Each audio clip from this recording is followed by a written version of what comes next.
รถคันนี้ได้ยอดจองจากมอเตอร์โชว์ถึง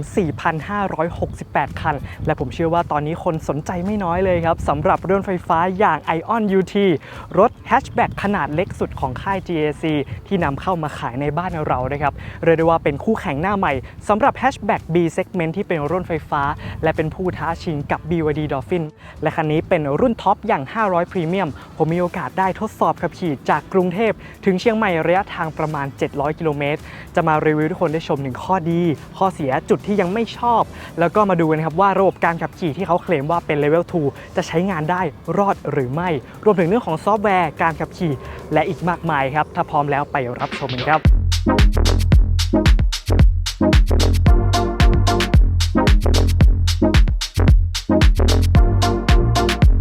ก่อนจะมาเริ่มรีวิวคันนี้นะครับผมต้องบอกก่อนว่าทางทีมงานเรารวมถึงพี่ต้อมเคยไปทดสอบการขับขี่มาก่อนหน้านี้แล้วพรีวิวรอบคันแล้วรวมถึงผมนะครับเคยทำตัวคลิปวิดีโอเปรียบเทียบกับคู่แข่งไม่ว่าจะเป็น BYD Dolphin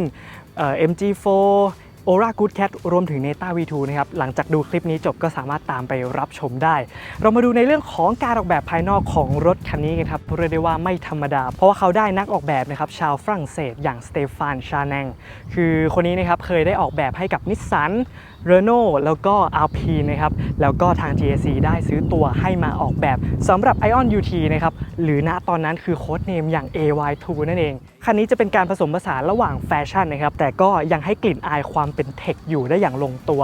ซึ่งคันนี้ดีไซเนอร์นะครับออกแบบให้มีความโค้งมนหรือที่เรียกว่า Streamliner ทำให้หลักค่าพลศาสตร์นะครับทำได้ดีคันนี้จะอยู่ที่ 0.2 CD นะครับสำหรับค่าพลศาสตร์ภาพรวมที่ออกมานะครับก็เรียกได้ว่าดีไซน์สวยงามน่ารักหลายคนก็ชื่นชอบนะครับION UT คันนี้นะครับจะมีความยาวที่ 4,270 มิลลิเมตรกว้าง 1,850 มิลลิเมตรสูง 1,575 มิลลิเมตรและฐานล้อถือว่ายาวที่สุดในคู่แข่งครับ 2,750 มิลลิเมตรและน้ำหนักของคันนี้ครับรุ่นท็อปจะอยู่ที่ 1,700 กิโลกรัมครับไฟหน้าของ ION UT นะครับเรียกได้ว่าดีไซน์สวยงามน่ารักและเขาใช้ดีไซน์ว่าวิงกี้นะครับเป็นเหมือนกับคิ้วหรือว่าดวงตานั่นเองหลายคนก็บอกว่าสวยนะครับส่วนพี่ต้อมเองก็นิยามว่ามันเหมือน Angry Bird นะครับตัวไฟนี้เขาจะเขียนว่า Matic Cube คือการเล่นนะครับตัวที่เป็นดีไซน์ทรงสี่เหลี่ยมแบบนี้รวมถึงด้านในตัวชุดไฟหน้าด้วยนะครับแล้วก็ชุดไฟหน้านี้จะมีระบบนะครับเปิดปิดไฟสูงอัตโนมัติให้ด้วยนะครับสำหรับกลางคืนทำงานร่วมกับกล้องหน้านั่นเองและชุดด้านล่างนี้นะครับก็จะเป็นชุด Matic Cube ที่เขาบอกจะสามารถนะครับทำงานในเรื่องของไฟเลี้ยวรวมถึงไฟตัดหมอกในที่เดียวกันได้เลยครับถัดมาก็จะเป็นเรื่องของกระจังหน้าครับที่จะเล่นสีเป็นสีดำพร้อมกับกริลต่างๆตรงนี้ครับแล้วก็เป็นช่อง Air Invent ครับเข้าไปสำหรับ Cooling ตัวแบตเตอรี่แล้วก็ตรงนี้ครับก็จะเป็นโลโก้ของ IONแล้วด้านล่างตัวนี้ก็จะเป็นตัวกล้องหน้านั่นเองจะทำงานร่วมกับระบบกล้องรอบคันนะครับ360 องศาสามารถแสดงแบบเรียลไทม์หรือว่ากดสั่งการมัลติฟังก์ชันผ่านพวงมาลัยได้เดี๋ยวไว้ผมพาขึ้นไปชมนะครับถัดมาต่อนะครับด้านบนนี้จะเป็นฝากระโปรงหน้าแต่น่าเสียดายนะครับที่ ION UT ก็ไม่ได้ให้ฟรังก์มาซึ่งก็ไม่ได้แปลกนะครับเซกเมนต์นี้ก็ยังไม่มีคู่แข่งคันไหนที่ให้ฟรังก์มาภายใต้ฝากระโปรงหน้านะครับก็จะเป็นเรื่องของการแมนเทนแนนซ์ต่างๆครับรวมถึงตัวชุดแบตเตอรี่12โวลต์ด้วยนั่นเองครับแล้วก็มีตัวที่ปัดน้ำฝนมาครับแล้วก็ฝั่งนู้นนะครับด้านขวาของกระจกหน้ารถก็จะมีตัวเลขหรือว่าโค้ด serial number นะครับของตัวรถอยู่ซึ่งถ้าหากเราต้องการเชื่อมต่อกับมือถือนะครับเราต้องใช้ serial number ตัวนี้ในการกรอกในการเชื่อมต่อตัวรถครับแล้วก็ถัดมาครับด้านบนนี้ก็จะเป็นในเรื่องของกล้องนะครับสำหรับการทำงานเรื่องของระบบ ADAS รวมถึงนะครับที่ปัดน้ำฝนอัตโนมัติและอย่างที่ผมบอกครับเรื่องของไฟสูงต่ำอัตโนมัตินั่นเองครับแล้วรอบคันก็จะเห็นครับว่ามีตัวเซ็นเซอร์ให้ด้วยสามารถใช้งานสะดวกสบายทั้งเรื่องของเซ็นเซอร์และกล้องรอบคันมีมาให้ใช้อย่างครบคันเลยครับแล้วก็คันที่เราได้มานะครับเป็นสีขาวที่ชื่อว่า Rocco White นะครับแต่ว่าในประเทศไทยเข้ามา4สีครับไม่ว่าจะเป็นสีเขียว Emerald Green สีเทาสีขาวแล้วก็สีเบจนั่นเองครับแต่ว่าตัวเลือกสีนะครับที่ประเทศจีนมีเพิ่มอีก2สีครับแต่ว่าไม่ได้ทำการตลาดบ้านเรานั่นก็คือสีแดงแล้วก็สีม่วงนั่นเองสีเขียวบ้านเรานะครับและสีแดงจะเล่นเป็นทูโทนนะครับเท่านั้นก็จะได้เป็นหลังคาสีดำมาแต่สีอื่นๆนะครับอย่างสีขาวสีเบจแล้วก็สีเทาจะได้เป็นสีเดียวกับตัวรถแบบนี้มาเลยครับถัดมาต่อครับเรามาดูเรื่องของล้อกันครับ รุ่น500 Premium นะครับจะได้ล้อขนาด17 นิ้วมาซึ่งจะได้ยางเช่ายางมานะครับสเปคซีรีส์ยางนะครับอยู่ที่215/55 R17 ส่วนยางด้านหลังครับก็ได้เป็นซีรีส์เดียวกันกับด้านหน้าเลยเรียกว่าหน้าหลังเท่ากันนั่นเองครับก็ขับขี่ไปสามารถสลับยางหน้าหลังได้นั่นเองครับแต่ว่าถ้าเป็นรุ่นเริ่มต้นนะครับอย่าง420 Standard จะได้ล้อ16 นิ้วมาครับนี่คือความต่างของทั้ง2รุ่นครับถัดมาต่อไปจะเป็นเรื่องของกระจกมองข้างครับที่เล่นเป็นสีดำตัดกับสีตัวรถผมชอบดีไซน์ของกระจกมองข้างนะครับมันดูแบบค่อนข้างล้ำสมัยดีนะครับแล้วก็จะมีชุดไฟเลี้ยวมารวมถึงมี blind spot แล้วก็ระบบอุ่นนะครับเพื่อ cooling หรือว่าตัดเรื่องของความชื้นที่กระจกมองข้างได้ครับแล้วก็จะเป็นพับแบบไฟฟ้านั่นเองส่วนตรงเสา A นะครับเขาจะเจาะกระจกมาให้ด้วยทำให้ทัศนวิสัยในการขับขี่ดีขึ้นเดี๋ยวผมพาไปชมด้านในอีกทีหนึ่งนะครับแล้วก็ด้านข้างของคันนี้นะครับไซส์โปรไฟล์เรียกว่าเรียบๆไม่ได้มีเส้นสายบอดี้ใดๆนะครับแล้วก็ตัวมือจับประตูเป็นแบบราบเรียบกับตัวรถซึ่งเปิดปิดนะครับทำได้ง่ายมากๆแค่เรานะครับยื่นมือเข้าไปเปิดปิดก็สามารถทำได้เลยครับสำหรับประตูพอมันเรียบปุ๊บก็จะไม่รบกวนในเรื่องหลักของ Aerodynamic นั่นเองครับส่วนเรื่องของประตูก็จะเป็นประตูแบบมีเฟรมครับชิ้นไม่ได้หนามากครับแต่เรื่องของการเก็บเสียงการเก็บตัวยางก็ทำได้ค่อนข้างดีนะครับสำหรับรถเซกเมนต์นี้เรื่องของการเก็บเสียงเดี๋ยวผมพาไปชมภายในอีกทีหรือว่าช่วงการขับขี่นะครับแล้วก็ด้านล่างก็จะเป็นแผงนะครับที่เป็นพลาสติกสีดำตัดกับสีตัวถังครับผมว่าชิ้นกำลังดีครับไม่ใหญ่เกินไม่เล็กเกินเองครับต่อไปครับมาดูกันที่เสา C กันสักหน่อยครับก็จะมีการเล่นดีไซน์ทริมสลับกับสีตัวรถด้วยนะครับเรียกได้ว่าน่าสนใจไม่น้อยแล้วก็จะมีแผ่นพลาสติกนะครับที่ติดอยู่กับตัวประตูด้านหลังนั่นเองครับสำหรับช่วงล่างของ Ion UT นะครับด้านหน้าจะได้เป็น McPherson Stud ส่วนด้านหลังจะเป็น Torsion Beam ทั้ง2รุ่นเลยนะครับซึ่งจะแตกต่างจาก BYD Dolphin ตัว Extended Range จะได้เป็น Multi Link สำหรับด้านหลังนะครับแต่ว่าผมบอกเลยว่าถึงแม้จะเป็น Torsion Beam นะครับแต่คันนี้ Ion UT ถือว่าเป็น1คันในเซกเมนต์นี้ที่ผมบอกเลยว่าให้ความนุ่มนวลค่อนข้างมากเลยทีเดียวครับเดี๋ยวผมพาไปชมในเรื่องของการทดสอบการขับขี่อีกทีนึงครับส่วนด้านหลังของคันนี้นะครับก็ขอเริ่มจากตรงข้างบนเลยจะเป็นสปอยเลอร์นะครับก็ไม่ได้เจาะช่องลมมาอย่างใดนะครับก็จะเป็นเลเยอร์นะครับเหมือนกับดูโอเลเยอร์นะครับแยกฝั่งซ้ายฝั่งขวาแล้วก็เว้าตรงกลางลงมาแล้วก็ด้านล่างของตัวสปอยเลอร์นะครับจะมีไฟเบรกที่เป็น Matrix Cube เหมือนกันนะครับเป็น2ดวงตรงนี้อาจจะติดอยู่นะครับแล้วก็ถัดลงมาด้านล่างนี้ก็จะมีที่ปัดน้ำฝนมาให้เป็นสแตนดาร์ดเลยทั้ง2รุ่นแล้วก็จะมีระบบนะครับน้ำยาล้างด้วยสามารถใช้งานได้เลยถัดลงมาด้านล่างก็จะเป็นตัวโลโก้ของ Ion และก็จะมีโลโก้ของรุ่นอย่าง UT อยู่ด้านขวานั่นเองครับส่วนไฟหลังนะครับก็จะมีดีไซน์เหมือนกับตัว C นะครับทั้งซ้ายและด้านขวาและด้านในก็จะเป็น Matrix Cube 4 ดวงนะครับด้านในตัวนี้จะเป็นสถานะของไฟเบรกนั่นเองรวมถึงด้านบนที่ผมได้บอกไปส่วนขีดตรงกลางนี้นะครับจะเป็นไฟเลี้ยวนั่นเองครับแล้ว Ion UT ตัวท็อปนะครับจะได้ฝาท้ายไฟฟ้ามาด้วยสามารถเปิดตรงนี้ได้หรือว่าสั่งการผ่านกุญแจกดแช่ได้นะครับหรือว่าเพียงแค่พกกุญแจเดินมาใกล้ๆตัวรถนะครับมันจะเข้าดาวน์3 วินาทีแล้วมันก็จะเปิดอัตโนมัติครับแบบนี้ครับเรียกว่าสะดวกสบายครับถ้าสมมติไปช้อปปิ้งมาถือของ2 มือนะครับเดินเข้าไปใกล้ตัวรถก็เปิดได้แล้วผมเชื่อว่านี่เป็นรุ่นแรกในเซกเมนต์นี้เลยที่ให้ฟังก์ชันตัวนี้มาครับส่วนพื้นที่เก็บสัมภาระด้านหลังนะครับจะจุได้ที่440 ลิตรและถ้าหากพับเบาะนะครับที่เป็น60-40ก็จะสามารถจุได้มากสุดถึง 1,600 ลิตรเดี๋ยวผมจะทดสอบนะครับนำถุงก๊อฟมาใส่ดูว่ารถที่เป็น B segment ขนาดเล็กนี้จะสามารถจุถุงก๊อฟได้ยังไงนะครับซึ่งด้านข้างมองด้วยตาแล้วคิดว่าไม่น่าได้นะครับนี่ครับซึ่งถุงนี้นะครับจะเป็นถุงแบบไม่ใช่โปรทัวร์นะครับแล้วก็ไม่ใช่สแตนด์แบ็กนะครับจะเป็นแบบคลับนี่ผมให้ดูครับด้านข้างยัดไม่ได้นะครับหรือว่าถ้าเราเอาขวางตัวนี้ไปก่อนก็ไม่ได้นะครับเพราะฉะนั้นเราจำเป็นจะต้องพับเบาะครับสักโซนหนึ่งโดยวิธีการพับเบาะนะครับจะมีเป็นปุ่มอยู่ด้านข้างนะครับเพียงแค่เรากดนะครับเราก็ดันไปได้เลยปึ๊บตัวนี้เป็นโซนที่เป็น40แล้วก็เพียงแค่นะครับนำถุงก๊อฟใส่เข้าไปได้เลยครับซึ่งทางแบรนด์นะครับเคลมว่าจะสามารถเก็บกระเป๋าเดินทาง20 นิ้วนะครับได้ทั้งหมด5ใบสำหรับพื้นที่เก็บสัมภาระด้านหลังครับนี่ก็คือการออกแบบภายนอกของ Ion UT เดี๋ยวต่อไปเราไปดูเรื่องของการชาร์จและเรื่องของแบตเตอรี่ของคันนี้กันครับส่วนพอร์ตของการชาร์จของ Ion UT นะครับจะอยู่ด้านหน้าขวามือของตัวรถนะครับเวลาแพลนเข้าไปจอดในช่องต่างๆเราอาจจะต้องคิดล่วงหน้าไว้ก่อนว่าเราจะต้องขับไปยังไงหรือว่าช่องต่างๆเราควรจะนำถอยหลังเข้าหรือว่าเอาหน้าเข้านะครับเพียงแค่กดเปิดแบบนี้ครับแล้วเราก็สามารถดึงตัวนี่ครับต ตัวยางออกก็จะรองรับการชาร์จ CCS2 Combo นะครับซึ่งคันนี้จะรองรับ AC ที่ 6.6 กิโลวัตต์แล้วก็ DC สำหรับรุ่น 500 Premium นะครับจะรองรับกระแสไฟที่ 80 กิโลวัตต์ซึ่งถ้าชาร์จจาก 30% ไปถึง 80% เคลมว่าจะใช้เวลาประมาณ 24 นาทีครับซึ่งจากที่ได้ลองชาร์จตู้ Alexa นะครับที่จ่ายไฟที่ 150 กิโลวัตต์คันนี้รองรับ DC พีคไปสุดเลยนะประมาณ 92 กิโลวัตต์ก็ความเร็วในการชาร์จก็ประมาณนั้นครับ20 กว่านาทีถึง 30 นาทีเป็นความไวที่รับได้ครับแล้วก็คันนี้นะครับจะได้แบตเตอรี่ความจุที่ 60 กิโลวัตต์อาวสามารถวิ่งไกลสูงสุดที่ 500 กิโลเมตรต่อการชาร์จมาตรฐาน NEDC ครับเรียกได้ว่าตัวเลขด้านหน้าของรุ่นครับก็คือบอกเลนส์ของการวิ่งไกลนั่นเองซึ่งคันนี้ 500 Premium วิ่งได้ 500 ครับส่วนรุ่นเริ่มต้นอย่าง 420 Standard ก็คือวิ่งได้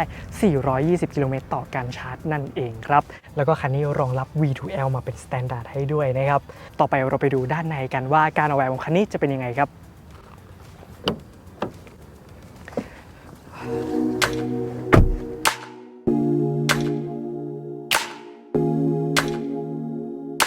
การออกแบบภายในของ ION UT นะครับเรียกได้ว่ามีความเรียบง่ายมีความหรูหราด้วยคันนี้นะครับเราได้เป็นสีเบอร์ลินเบจนะครับก็จะเป็นสีเบจตัดกับสีออกโทนน้ำตาลเป็นทูโทนสวยงามเลยนะผมชอบดีไซน์สีนี้นะครับเบาะนั่งครับเรียกได้ว่าสบายมากๆเป็นเบาะ PVC นะครับแต่ว่าจะเป็นดีไซน์แบบบัตเตอร์ฟลายครับจะมีเชฟการโอบที่ค่อนข้างดีเลยผมต้องบอกว่าคันนี้เป็นคันที่นั่งสบายมากๆเพราะว่าจากที่ได้ขับจากกรุงเทพมาเชียงใหม่เกือบ700 กว่ากิโลนะครับเรียกได้ว่าแทบจะไม่เมื่อยหลังเลยครับแต่ว่าเรื่องของที่ซัพพอร์ตขาอาจจะสั้นไปสักนิดนึงแล้วก็เราไม่สามารถปรับให้มันชันขึ้นมารับกับตัวต้นขาได้เท่าไหร่นะครับนี่ก็ต้องพิจารณาหน่อยเบาะคู่หน้านะครับปรับเป็นแบบไฟฟ้าเบาะคนขับจะปรับได้6ทิศทางแต่เบาะคนนั่งโดยสารจะปรับได้4ทิศทางครับแล้วก็เบาะของรุ่นท็อปอย่าง 500 Premium จะรองรับ Ventilation Seat ทั้ง 2 เบาะด้วยแต่ว่ารุ่นเริ่มต้นจะไม่ได้ออปชันนี้มาเลยครับแล้วก็ภายในมีการบุแบบ Soft Touch ค่อนข้างหลายจุดเลยครับแผงตรงนี้เป็น Soft Touch หมดเลยนะครับแล้วก็ที่วางแขนตรงกลางก็บุนุ่มมาด้วยครับแล้วสิ่งที่ผมค่อนข้างชอบใน ION UT เลยก็คือเรื่องของความกว้างขวางในห้องโดยสารครับแม้ว่าจะนั่งด้านหน้านะครับมันรู้สึกว่ามันกว้างครับ Headroom ก็เหลือเยอะแล้วก็ที่วางแขนเนี่ยครับเรียกได้ว่าวางแขนระหว่างคนขับกับคนนั่งมาด้วยมีที่วางแขนแทบจะไม่ชนกันเลยทีเดียวแล้วก็มีที่เก็บของตรงกลางนะครับแยกมาเป็นสปลิตแบบนี้นะครับมี Wireless Charger ก็จะเฉพาะในรุ่น 500 Premium เท่านั้นนะครับมีช่องวางแก้วตรงนี้แล้วคันนี้นะครับเรียกได้ว่าไม่ได้มี Physical Button อะไรเลยจบเพียงแค่จอกลางครับขนาด 14.6 นิ้วแล้วก็จะมีหน้าจอหลังพวงมาลัย 8.8 นิ้วครับแล้วคันนี้ก็จะได้พวงมาลัยเป็นแบบ2ก้าน Multi Function ครับก็จะรองรับการสั่งการเรื่องของการโทรศัพท์ปุ่มช็อตคัทแล้วก็จะมีลูกกลิ้งนะครับสำหรับด้านซ้ายส่วนด้านขวาก็สั่งการเรื่องของ voice command หรือว่า voice assistant นะครับแล้วก็ช็อตคัทรวมถึงตัวลูกกลิ้งนั่นเองส่วนหลังพวงมาลัยครับจะเป็นตัวเกียร์สามารถปรับเกียร์ได้รวมถึงถ้าตบ2ครั้งนะครับเป็นการ activate ระบบขับขี่อัจฉริยะ L2 เดี๋ยวไว้ทดสอบให้ดูกันครับว่าจะรอดหรือไม่และด้านซ้ายก็จะเป็นตัวไฟเลี้ยวนะครับรวมถึงจะเป็นที่สั่งการเรื่องของที่ปัดน้ำฝนทั้งหน้าและหลังด้วยนั่นเองครับแล้วก็เป็นการตบไฟสูงต่ำนะครับแล้วกิมมิคที่น่าสนใจของคันนี้นะครับมีการให้นะครับเรื่องของที่เก็บของมากมายรอบคันเลยไม่ว่าจะเป็นช่องตรงนี้ครับผมเชื่อว่าใครที่ได้ไปลองนั่งหรือขึ้นมาบน ION UT ครั้งแรกสิ่งที่จะต้องมองและมันคืออะไรครับคือจุดตรงนี้เลยตรงกลางคอนโซลกลางตรงนี้ครับมันคืออะไรกันแน่นะครับถ้าบิดตัวนี้ไปนี่จะเป็นช่องเก็บของแบบอเนกประสงค์ครับจะมีตัวตะข่ายรั้งมาให้นะครับก็สามารถเก็บได้ต่างๆไม่ว่าจะเป็นแว่นกันแดด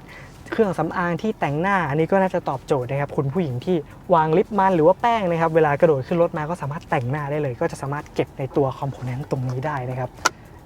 แล้วก็ถัดมาด้านบนก็จะเป็นตัวแอร์ครับที่สามารถปรับได้เลยเราไม่ต้องสั่งการนะครับผ่านหน้าจอในการปรับเรื่องของทิศทางตัวแอร์แต่ว่าถ้าจะปรับเรื่องของอุณหภูมิแอร์ต่างๆเดี๋ยวผมจะปรับให้ดูในช่วง Infotainment นั่นเองครับและคันนี้นะครับจะได้ลำโพงมาทั้งหมด6ตัวถือว่าเป็นลำโพงที่ใช้ได้นะครับไม่ได้ดีหรือว่าไม่ได้แย่ขนาดนั้นแต่ว่าเรื่องของการปรับตั้งค่าอาจจะยังไม่ละเอียดพอเดี๋ยวผมจะไปเทสให้ดูนะครับช่วง Infotainment เหมือนกันครับแล้วก็ตรงนี้นะครับที่ผมบอกจากข้างนอกไปว่าตัวเสา A เจาะกระจกมาด้วยทำให้ทัศนวิสัยในการขับขี่มันดีมากยิ่งขึ้นแล้วก็ชิ้นเสา A เองนะครับก็ไม่ได้หนาขนาดนั้นด้วยแล้วก็ด้านข้างนี้นะครับที่วางแขนตัวนี้เป็น Soft Touch นะครับแต่ว่าแผงตรงนี้นะครับที่เป็นสีเบจเหมือนกันก็จะเป็นพลาสติกนะครับแล้วก็ข้างบนก็เป็นแบบไม่ได้ซอฟต์นะครับจะเป็นแบบแข็งๆนี่แต่ว่าเล่นทริมมาถ้าเรามองด้วยตามันเหมือนจะเป็นซอฟต์ในหลายๆจุดมากเลยครับสำหรับคันนี้ แต่ว่าไอ้แผงตรงนี้นะครับด้านหน้าที่เป็นสีเบจลากยาวไปจนถึงฝั่งนี้ครับเป็นบุนุ่มนะครับนี่ให้มาดูดีเลยแล้วก็ทริมต่างๆด้านหน้าแผงตรงนี้ครับเป็นแบบพลาสติกเหมือนกันแล้วก็อีกอย่างหนึ่งที่แอบซ่อนไว้อยู่หลังหน้าจอกลางนะครับตรงนี้เขาเรียกว่าเป็นคอมพาร์ตเมนต์ที่สามารถวางตัวกล่องทิชชู่ได้ตัวแบรนด์นะครับมีรูปเดี๋ยวผมจะขึ้นโชว์นะครับสามารถวางกล่องทิชชู่ไว้หลังหน้าจอกลางได้ส่วนด้านล่างตรงนี้นะครับคอนโซลกลางก็จะเป็นเหมือนกับดับเบิลเลเยอร์ครับสามารถวางของตรงนี้ได้แล้วถัดลงมาช่องด้านล่างนี้ครับจะเป็นช่องเสียบสายชาร์จรองรับตัว Type C แล้วก็ Type A อย่างละ1ช่องนะครับรวมถึงช่องจ่ายไฟ12โวลต์ก็มีให้ได้ใช้งานใต้นี้ด้วยนั่นเองครับแต่ว่าตัวคอนโซลนี้ไม่สามารถเลื่อนขึ้นหน้าหลังก็จะเป็นแบบฟิกซ์เลยนั่นเองถัดมานะครับตรงนี้ก็จะเป็น glove box หรือว่าช่องเก็บของตัวนี้นะครับสามารถเปิดปิดได้เลยแล้วก็ที่น่าสนใจก็คือนี่ครับมีตะขออเนกประสงค์มาครับไม่ว่าจะเป็นแบบหิ้วพวกถุงอะไรต่างๆก็สามารถใช้งานตรงนี้ได้ครับและส่วนด้านบนนะครับก็จะมีกระจกที่เป็นแบบเฟรมเลสนะครับชิ้นกำลังดีครับพอดีกับกระจกหลังพอดีเป๊ะเลยแล้วก็ตรงนี้ครับไม่ใช่ช่องเก็บแว่นตานะครับไม่สามารถเก็บได้แต่ว่ามันจะเป็นกระจกแบบเคิร์ฟนะครับที่ทำให้เรานะครับสามารถมอนิเตอร์ผู้โดยสารทั้งหมดในรถได้ถามว่ามีให้มาทำไมครับทำให้เราสามารถนะครับระหว่างเราขับขี่อยู่แล้วเราอยากจะดูว่าเฮ้ยใครหลับไปแล้วบ้างผู้โดยสารกำลังทำอะไรอยู่ครับนี่มันเห็นหมดเลยนะครับทั้งฝั่งนี้ทั้งด้านหลังนี่ครับแล้วก็ตรงกลางด้านบนนี้ก็จะเป็นตัวไฟฉุกเฉินครับแล้วก็ไฟอ่านหนังสือทั้ง2ดวงครับสามารถกดตั้งค่าได้เลยหรือว่าจะสามารถเปิดปิดผ่านหน้าจอกลางได้นะแล้วก็ข้างๆนี้ครับจะเป็นปุ่ม power ตัดกำลังไฟฟ้าทั้งหมดนะครับก็จะมีให้ได้ใช้งานเพื่อยามฉุกเฉินตรงนี้ด้วยส่วนนี้ครับม่านบังแดดของคันนี้นะครับนี่กระจกบานใหญ่มากๆมันสะใจมากเลยครับเนี่ยโอ้โหผมว่าถูกใจสาวๆแน่นอนครับหรือว่าใครที่ต้องการจะดูตัวเองนะครับก็จะมีตัวไฟนะครับเป็นแอมเบียนข้างๆมาทั้ง2ฝั่งกำลังดีไม่สว่างเกินด้วยนะครับเรียกได้ว่าชิ้นใหญ่สะใจเลยครับแล้วก็ตัวนี้สามารถเปิดมาได้ดึงออกมาไม่ได้นะครับแล้วก็ด้านบนคันนี้นะครับจะได้เป็นหลังคา sunroof มาพร้อมกับม่านไฟฟ้าซึ่งต้องบอกเลยครับว่าขนาดของตัว sunroof คันนี้ชิ้นค่อนข้างใหญ่เลยนะประมาณ860มิลลิเมตรนี่คือความยาวนะครับเกือบ1เมตรเลยแต่ข้อเสียก็คือพอเป็น sunroof ครับมันจะเปิดได้เพียงแค่ม่านรับแสงได้อย่างเดียวแต่ไม่สามารถเปิดตัวชิ้นกระจกออกไปได้นะครับเพราะฉะนั้นก็ถ้าเราเปิดม่านแล้วก็รับแสงแดดเต็มๆครับต้องการจะปิดก็สามารถสั่งการนะครับผ่านหน้าจอได้เลยครับในการปิดตัว sunshade นั่นเองหรือว่าจะสั่งการผ่านตัว voice command ก็ได้นะครับเดี๋ยวผมจะสาธิตให้ดูในช่วง infotainment เหมือนกันครับก็ประมาณนี้ครับสำหรับการออกแบบด้านหน้าของ ION UT เดี๋ยวต่อไปกระโดดไปดูด้านหลังครับกระโดดมาด้านหลังของ ION UT ครับทุกคนดูสิครับกว้างขวางมากๆเลยฐานล้อยาว 2,700 มิลลิเมตรนะครับโอ้โหเรียกได้ว่าเล็กรูมด้านในจัดเต็มแล้วผมเชื่อว่าน่าจะกว้างที่สุดในเซกเมนต์นี้แล้วสำหรับรุ่นไฟฟ้านะครับเล็กรูมเขาเคลมเลยนะครับว่า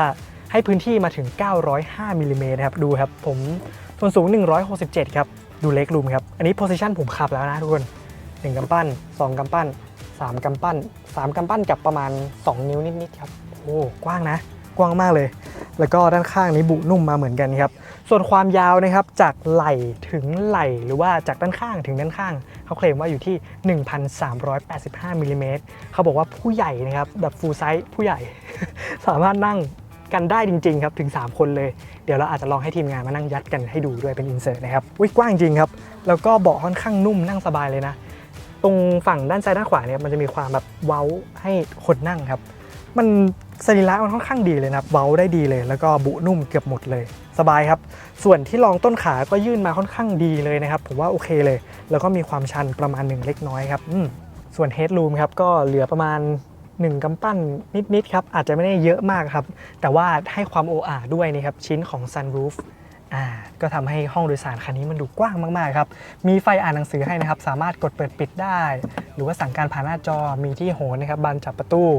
ตัวกระจกชิ้นประมาณนี้ครับที่เปิดประตูอยู่ตรงนี้ครับแล้วก็สั่งการกระจกด้านข้างมีที่เก็บของให้ด้วยนะอย่างที่บอกว่าคันนี้ให้เยอะจริงครับ26จุดเลยตรงนี้ก็มีครับนี่เอาไว้เก็บแบบอาจจะเป็นเหรียญหรืออุปกรณ์สายชาร์จต่างๆได้ครับส่วนเฮดรูมครับก็เหลือประมาณ1กำปั้นนิดๆครับอาจจะไม่ได้เยอะมากครับแต่ว่าให้ความโออาด้วยนะครับชิ้นของ sunroof ก็ทำให้ห้องโดยสารคันนี้มันดูกว้างมากๆครับมีไฟอ่านหนังสือให้นะครับสามารถกดเปิดปิดได้หรือว่าสั่งการผ่านหน้าจอมีที่โหนนะครับบานจับประตู ตัวกระจกชิ้นประมาณนี้ครับที่เปิดประตูอยู่ตรงนี้ครับแล้วก็สั่งการกระจกด้านข้างมีที่เก็บของให้ด้วยนะอย่างที่บอกว่าคันนี้ให้เยอะจริงครับ26 จุดเลยตรงนี้ก็มีครับนี่เอาไว้เก็บแบบอาจจะเป็นเหรียญหรืออุปกรณ์สายชาร์จต่างๆได้ครับส่วนด้านหลังนะครับจะได้ช่องชาร์จเพียงแค่ Type A มา1ช่องเท่านั้นครับแล้วก็มีนี่ครับตัวแอร์หลังให้ด้วยนะครับสำหรับ2ฝั่งเลยแต่ว่าจะฟิกซ์นะครับเวลาเราขึ้นลงมันจะไปด้วยกันทั้งหมดเลยแต่เราสามารถแยกซ้ายขวาแบบแยกต่างหากฝั่งกันได้เพราะฉะนั้นก็คุยให้ดีก่อนครับว่าจะขึ้นหรือลงเราค่อยแยกฝั่งนะครับช่องเก็บของด้านหลังนะเบาะนั่งมีให้ครับเป็นบุนุ่มด้วยโอ้นี่ดีเลยครับประมาณนี้แล้วก็มีตะขอครับให้เกี่ยวของได้อีกตรงนี้เพิ่มเติมครับแล้วเราจะเห็นโลโก้ตัวนี้ครับว่าเป็นแอร์แบ็กด้วยนะซึ่งคันนี้ให้แอร์แบ็กด้านข้างไซส์มาครับให้มาเสาทุกต้นเลยนะครับแล้วเขาบอกว่าเป็นแอร์แบ็กรูปทรง V shape ที่เพิ่มความปลอดภัยได้รอบคันเลยทีเดียวครับสำหรับคันนี้แล้วก็พูดถึงความสบายในการนั่งครับนอกจากที่เบาะมันนั่งสบายแล้วมันสามารถปรับเอนได้2ระดับครับนี่คือระดับแรกเนาะถ้าเราต้องการจะปรับใช่ไหมครับมันจะอยู่ตรงด้านหลังนี้ครับกดปุ๊บแล้วเราก็ดันลงไปอันนี้คืออีกโพสิชันหนึ่งครับก็จะปรับได้มากสุดเท่านี้ครับกำลังแบบพอดีครับไม่ได้ชันเกินแล้วก็ไม่ได้เอ็นเยอะเกินแล้วก็ที่น่าสนใจมากๆเป็นคันแรกในเซกเมนต์ที่ทำได้ก็คือระบบที่พับเบาะหน้านะครับให้ราบเรียบโดยการถอดหมอนนะครับแล้วก็ปรับให้ด้านหน้าราบเรียบเราสามารถนั่งตรงเบาะหลังครับยืดขานั่งทำงานได้ระหว่างรอชาร์จอันนี้ก็สะดวกสบายครับแล้วก็ตรงกลางนี้นะครับจะเป็นนี่ที่วางแขนตรงกลางบุนุ่มครับแล้วก็มีที่วางแก้ว2ฝั่งประมาณนี้ครับถือว่านี่พอเอาลงมาแล้วนะครับนั่งได้นุ่มเลยและนอกจากนั้นความปลอดภัยนะครับหรือว่าให้กับเด็กหรือว่าครอบครัวก็มี ISOFIX มาให้ได้ใช้งานด้วยนะครับเพียงแค่เราเปิดตรงนี้ครับนี่ก็สามารถเสียบตัวคาร์ซีทเข้าไปได้เลยครับเรียกได้ว่าคันเล็กแค่นี้แต่ก็สามารถนำไปใช้งานแบบครอบครัวได้ครับเดี๋ยวต่อไปเราไปดูในเรื่องของ Infotainment และซอฟต์แวร์ของคันนี้นะครับ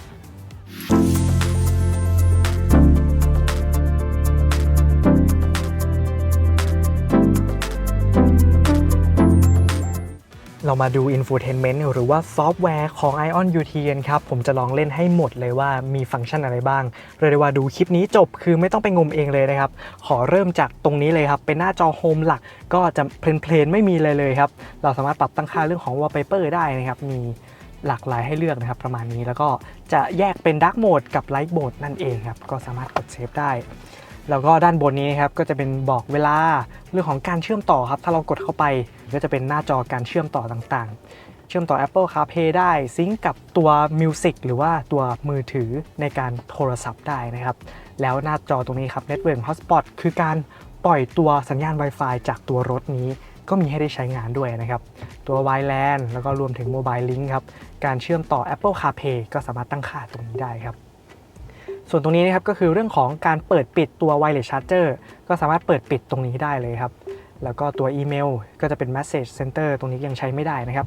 แล้วก็แจ้งเตือนในเรื่องของ Air Purification ก็คือการกรอง Air PM 2.5 นั่นเองส่วนตรงนี้ก็จะเป็นโลโก้ของ Apple CarPlay ครับถ้ากดก็คือช็อตคัทเลยนั่นเองครับทีนี้ครับหน้าจอตรงนี้เราไม่สามารถตั้งค่าตัวแอปต่างๆให้มาขึ้นอยู่บนนี้ได้นะครับเรียกได้ว่าเป็นเพลนไม่มีเลยส่วนด้านข้างนี้จะเป็นช็อตคัทนะครับถ้าเราลากมาด้านข้างจะมี Car Control ครับตั้งค่าเรื่องของ Drive Mode ได้ Comfort Sport Power Save แล้วก็การตั้งค่าเปิดปิด Sunshade หรือว่าม่านไฟฟ้าด้านบนหลังคานั่นเองครับการตั้งค่าเรื่องของไฟครับ Headlamp แล้วก็การเปิดปิดตัวหน้าต่างครับสามารถกดได้เลยเปิดทั้งหมดปิดทั้งหมดหรือว่าการตั้งค่าเรื่องของกระจกมองข้างได้นะครับสามารถปรับได้เลยแล้วถ้าเราตั้งค่านะครับก็ปรับด้านซ้ายด้วยลูกกลิ้งด้านนี้ปรับด้านขวาด้วยลูกกลิ้งนั่นเองครับแล้วกด complete เลยแล้วก็เปิดปิดครับเรื่องของชุดไฟตัดหมอกหรือว่า fog lamp นั่นเองก็จะขึ้นที่ตัว matrix cube นั่นเองแล้วก็ตัวล็อกกระจกล็อกประตูก็จะเป็นช็อตคัทตัวนี้การเปิดปิดฝาท้ายแล้วก็นี่ครับตั้งค่าเรื่องความสว่างความมืดของหน้าจอกลางนั่นเองครับส่วนถัดมาก็จะเป็นคอมโพเนนต์ครับคือมันเหมือนเป็นวิดเจ็ตนั่นแหละครับก็จะมีเรื่องของ Bluetooth Connection Message นาฬิกา Analog ครับแล้วก็เป็น Quick Map คือกดเข้าไปตั้งค่า Map แบบไวๆนั่นเองประมาณนี้ครับนี่คือช็อตคัทด้านข้างส่วนด้านล่างนี้นะครับก็จะมีปุ่มต่างๆดังนี้ครับการตั้งค่าเรื่องของลำโพงมันจะแยกเลยนะครับเรื่องของความดังของมีเดียเพลงต่างๆการแจ้งเตือนเรื่องของการนำทาง Navigation ครับเรื่องของ Voice คือเวลาเสียงเราพูดนั่นเองครับแล้วก็เรื่องของการพูดคุยเสียงโทรศัพท์นั่นเองหรือว่ามิวออกก็ทำได้เช่นกันครับแต่น่าเสียดายครับคันนี้ได้ลำโพง6ตัวมาแต่ไม่สามารถ EQ เรื่องของย่านเสียงต่างๆได้จะได้เฉพาะนี่ครับปุ่ม Sound Effect กดเข้าไปครับมันจะมีเป็น preset neutral sound นะครับก็คือเป็นแบบ flat จากโรงงานเลย vocal booster คือเน้นให้เสียงร้องชัดขึ้นมาแล้วก็ mega bass ครับซึ่งภาพรวมผมว่าลำโพงคันนี้ถือว่าอยู่ในเกณฑ์แบบรับได้นะครับไม่ได้แย่จนเกินไปพอกด mega bass ปุ๊บตัวเสียงเบสก็ยังให้อรรถรสที่ถือว่าโอเคครับแล้วก็ย่านแหลมกับย่านกลางถือว่าไม่ได้น่าเกลียดครับส่วนหน้าต่างถัดมาคือ position เสียงครับที่เขาจะโฟกัสเข้าไปในตำแหน่งการนั่งซึ่งเราสามารถตั้งค่าได้ครับให้มันออกทั้งคันตัวรถก็กดตรงกลางครับหรือถ้าเราขับคนเดียวเราอยากให้เสียงมันมาที่เราได้มิติเสียงที่ดีที่สุดเพียงแค่กดครับมันก็จะให้ย่านเสียงที่แตกต่างแล้วผมมองว่าอันเนี้ยทำได้ดีนะหรือว่าออโตเมตเรื่องของตำแหน่งเนี่ยเรียกได้ว่าใช้ได้เลยนะครับโอเคก็ปิดครับประมาณนี้เรื่องของเสียงต่อไปเป็นเบาะครับเบาะก็ตั้งค่าเรื่องของ ventilation seat ทั้ง2ฝั่งนะครับปรับตั้งค่าได้ไม่ว่าจะเป็นนี่ครับเว้นคือจะบอกเป็นความแรงของพัดลมเลยมีทั้งหมด3เลเวลครับซึ่งผมต้องบอกว่า Ion UT เป็น1คันนะครับที่ ventilation seat อาจจะไม่ได้แรงอะไรมากครับยังพอแบบเหมือนกระเป๋าระบายเฉยๆปรับเป็นเลเวล3แล้วมันก็ยังไม่ได้แรงถึงขนาดที่คุณแบบรู้สึกว่ามันเย็นทันทีขนาดนั้นนะครับก็สามารถปรับเลเวลได้จนกระทั่งปิดนะครับโหมดสมาร์ทครับเขาก็จะปรับตั้งค่านี่ครับเรียลไทม์ตามอุณหภูมิที่เหมาะสมของตัวรถนั่นเองหรือปิดได้สั่งการฝั่งคนนั่งได้นั่นเองครับนี่คือช็อตคัทของปุ่มเบาะนั่งส่วนเรื่องการปรับไฟฟ้าก็จะปรับที่ตัวเบาะต่อมาครับเป็นในเรื่องของอากาศหมุนวนตัวรถถ้าตัว A ก็คือเป็นอัตโนมัติครับก็คือจะเปิดปิดตามระยะเวลาอัตโนมัติครับหรือเปิดเป็นหมุนเวียนในรถได้เลยหรือให้อากาศข้างนอกเข้ามาก็สามารถปรับตั้งค่าตรงนี้ได้เลยตรงนี้ก็เป็นการไล่ฝ้าครับกดเลยปุ๊บก็จะทำงานการไล่ฝ้าที่กระจกหน้านั่นเองครับปิดได้ครับส่วนตรงกลางนี้นะครับก็คือการปรับตั้งค่าแอร์ตรงนี้ถ้ากดซ้ายขวาก็เป็นการปรับเรื่องของอุณหภูมิทันทีนะครับว่าต้องการให้เย็นร้อนแค่ไหนแล้วก็ปรับเรื่องของพัดลมแอร์ครับถ้ากดเข้าไปปุ๊บจะขึ้นหน้าต่างนี้ขึ้นมาปรับตั้งค่าได้การเปิดปิดแอร์ปรับให้เป็นออโต้ปรับเรื่องของเปิดปิด AC นะครับคือแอร์ปรับเป็นโหมด Eco ได้ก็จัดการพลังงานดีขึ้นนะครับตำแหน่งการเป่าครับหน้าหรือว่าเป่าที่เท้าอากาศหมุนวนหรือว่าการปรับตั้งค่าองศาตรงนี้ได้ซึ่งมันจะเป็นซิงค์กันนะครับไม่ได้แยกอุณหภูมิ2ฝั่งแต่อย่างใดปุ่มนี้ครับ Quick Cool ก็คือทำให้รีดประสิทธิภาพแอร์ให้เย็นที่สุดเพื่อให้อากาศนะครับเย็นเร็วที่สุดในห้องโดยสารนั่นเอง Quick Heat ก็คืออุ่นให้ไวที่สุด Ventilation ก็คือตัวเบาะเมื่อกี้นั่นเองครับคือกดปุ๊บมันจะเปิดทั้ง2ฝั่งเลยนะครับสำหรับเบาะ Ventilation Seat แล้วก็ปรับตั้งค่าเรื่องของความแรงของพัดลมได้ตรงนี้ครับรวมถึงการไล่ฝ้าต่างๆนั่นเองครับต่อไปตรงนี้ครับเป็นปุ่มช็อตคัทที่เปิดในเรื่องของกล้องรอบคันนั่นเองโดยปกติถ้าเปิดมานะครับจะเป็น 2D แบบนี้เราก็สามารถเลือกได้นะว่าจะดูกล้องหลังกล้องหน้าได้กล้องด้านข้างเนี่ยครับมีขึ้นให้ชมเลยและที่น่าสนใจก็คือเราสามารถดูเป็น3มิติได้นะครับนี่ถือว่าค่อนข้างไวนะครับแล้วกราฟิกก็ไม่ได้ชัดขนาดนั้นครับแต่ยังพอดูได้และสิ่งที่ผมชอบอย่างหนึ่งนะครับก็คือพอเป็น3มิติใช่ไหมครับทุกคนแล้วเราขับอยู่ด้วยความเร็วไม่ได้ไวมากแล้วเราเปิดไฟเลี้ยวสมมุติเราจะเลี้ยวซ้ายใช่ไหมครับตัว3มิติมันจะเด้งไปด้านขวาให้นี่เพื่อให้เราดูมุมเลยนะครับมุมอับว่าเฮ้ยมุมที่เราไม่เห็นนะตัวกล้องนี้ก็จะคอยมอนิเตอร์ให้สมมุตินะครับนี่ปิดไฟเลี้ยวปุ๊บก็จะเด้งกลับไปที่เดิมเปิดไฟเลี้ยวขวาครับก็จะยิงไปด้านซ้ายอันนี้ถือว่าสะดวกเลยนะครับหรือเราสามารถเลี้ยวระหว่างขับขี่ได้แบบเรียลไทม์เลยนะครับหรือเป็น wide angle ก็ได้มันก็จะโชว์ wide angle ในทุกเลนรอบคันนะครับนี่ก็คือกล้องด้านหน้ากล้องด้านหลังล้อด้านหน้าล้อคู่หลังนั่นเองครับสามารถมอนิเตอร์รอบคันได้ค่อนข้างสะดวกเลยทีเดียวครับหรือว่าการปรับตั้งค่าเรื่องของกระจกก็ทำได้นะครับการพับกระจกต่างๆก็ทำได้เช่นกันแล้วก็ตรงนี้นะครับสามารถมาตั้งค่าเพิ่มเติมได้ไม่ว่าจะเป็น exit นะครับคือตัวกล้องรอบคันหลังจากใส่เกียร์ P มันก็จะดับอัตโนมัติทันทีหรือตั้งค่าให้หน่วง30 วิก็ทำได้แล้วที่น่าสนใจสำหรับคันนี้พอได้กล้องรอบคันมาแล้วใช่ไหมครับก็จะมีระบบ transparency chassis มาให้หรือระหว่างเราขับขี่นะครับตัวกล้องนะครับก็จะจดจำถนนด้านหน้าทำให้ตัวรถนั้นโปร่งนะครับทำให้เราเห็นทัศนวิสัยใต้ตัวรถได้นี่ครับผมจะทำให้ดูนะครับสมมุติเรากดเปิดแล้วเนาะผมตั้งค่าเป็น High เลยนะครับเราลองขับไปดูนะครับพอกล้องหน้ามันบันทึกนะครับมันก็จะแสดงพื้นผิวถนนด้านใต้ตัวรถให้เราเห็นเลยนั่นเองครับทำให้สมมุติว่าเราขับอยู่ในเทเรนที่เราจะหลบอุปสรรคหรือว่าหลุมต่างๆก็ทำได้ โอ้เรียกได้ว่าถึงแม้จะเป็น B segment ก็ได้ออปชันนี้มาด้วยนะครับถือว่าสะดวกเลยทีเดียวครับประมาณนี้ครับสำหรับกล้องรอบคันอันนี้ก็ถือว่าสะดวกเลยทีเดียวครับส่วนนี้ track line ครับก็คือนี่ครับเส้นต่างๆเวลาเราเข้าวงเลี้ยวต่างๆเราปิดได้ครับหรือว่าเปิดตัวนี้ก็คือ panoramic view activate when radar on คือถ้ามัน detect มันก็จะเปิดพวก panoramic ให้เราเห็นนะครับส่วนอันนี้นะครับตัวกล้องที่เวลาเราเปิดไฟเลี้ยวนะครับมันก็จะเปิดอัตโนมัตินั่นเองครับโอเคก็ประมาณนี้ครับสำหรับกล้องส่วนถัดมาก็คือการล็อกรถครับอันนี้ง่ายๆไม่มีอะไรครับเราจำเป็นจะต้องมาปลดล็อกรถหรือล็อกรถตรงนี้เท่านั้นครับต่อไปฟังก์ชันรูปตัวรถนี้นะครับคือการตั้งค่าที่เหลือของตัวรถครับให้ดู UX UI ผมมองว่ามันยังทำมาค่อนข้างไม่ค่อยยังดูไม่ค่อยเสร็จเท่าไหร่นะครับแล้วก็ชื่อหัวข้อผมรู้สึกมันยังหาออปชันยากนะครับอันแรกก็คือ Switch Control การตั้งค่าเรื่องของการเปิดกระจกต่างๆสั่งการได้นะครับอันนี้ก็เจ๋งดีสมมุตินี่ครับผมจะสั่งการกระจกด้านหน้าขวาสามารถประมาณนี้แล้วปล่อยครับมันก็จะเปิดตามที่เราตั้งค่าได้เลยสุดก็เลื่อนลงมาสุดนี่หรือว่าเราลากปิดสุดเลยปุ๊บนี่ค่อนข้างสะดวกครับใช่ประมาณนี้หรือกด Open All ครับเปิดทุกบานก็ทำได้แต่ตอนนี้ยังเปิดไม่ได้ครับพอดีติดกล้องไว้อยู่เนาะหรือว่าจะล็อกวินโดว์ก็สามารถทำได้เช่นกันเรื่องของ Sunshade เปิดปิดได้เหมือนกันครับแล้วก็การเปิดฝาท้ายด้วย Tailgate ก็ทำได้เช่นกันครับ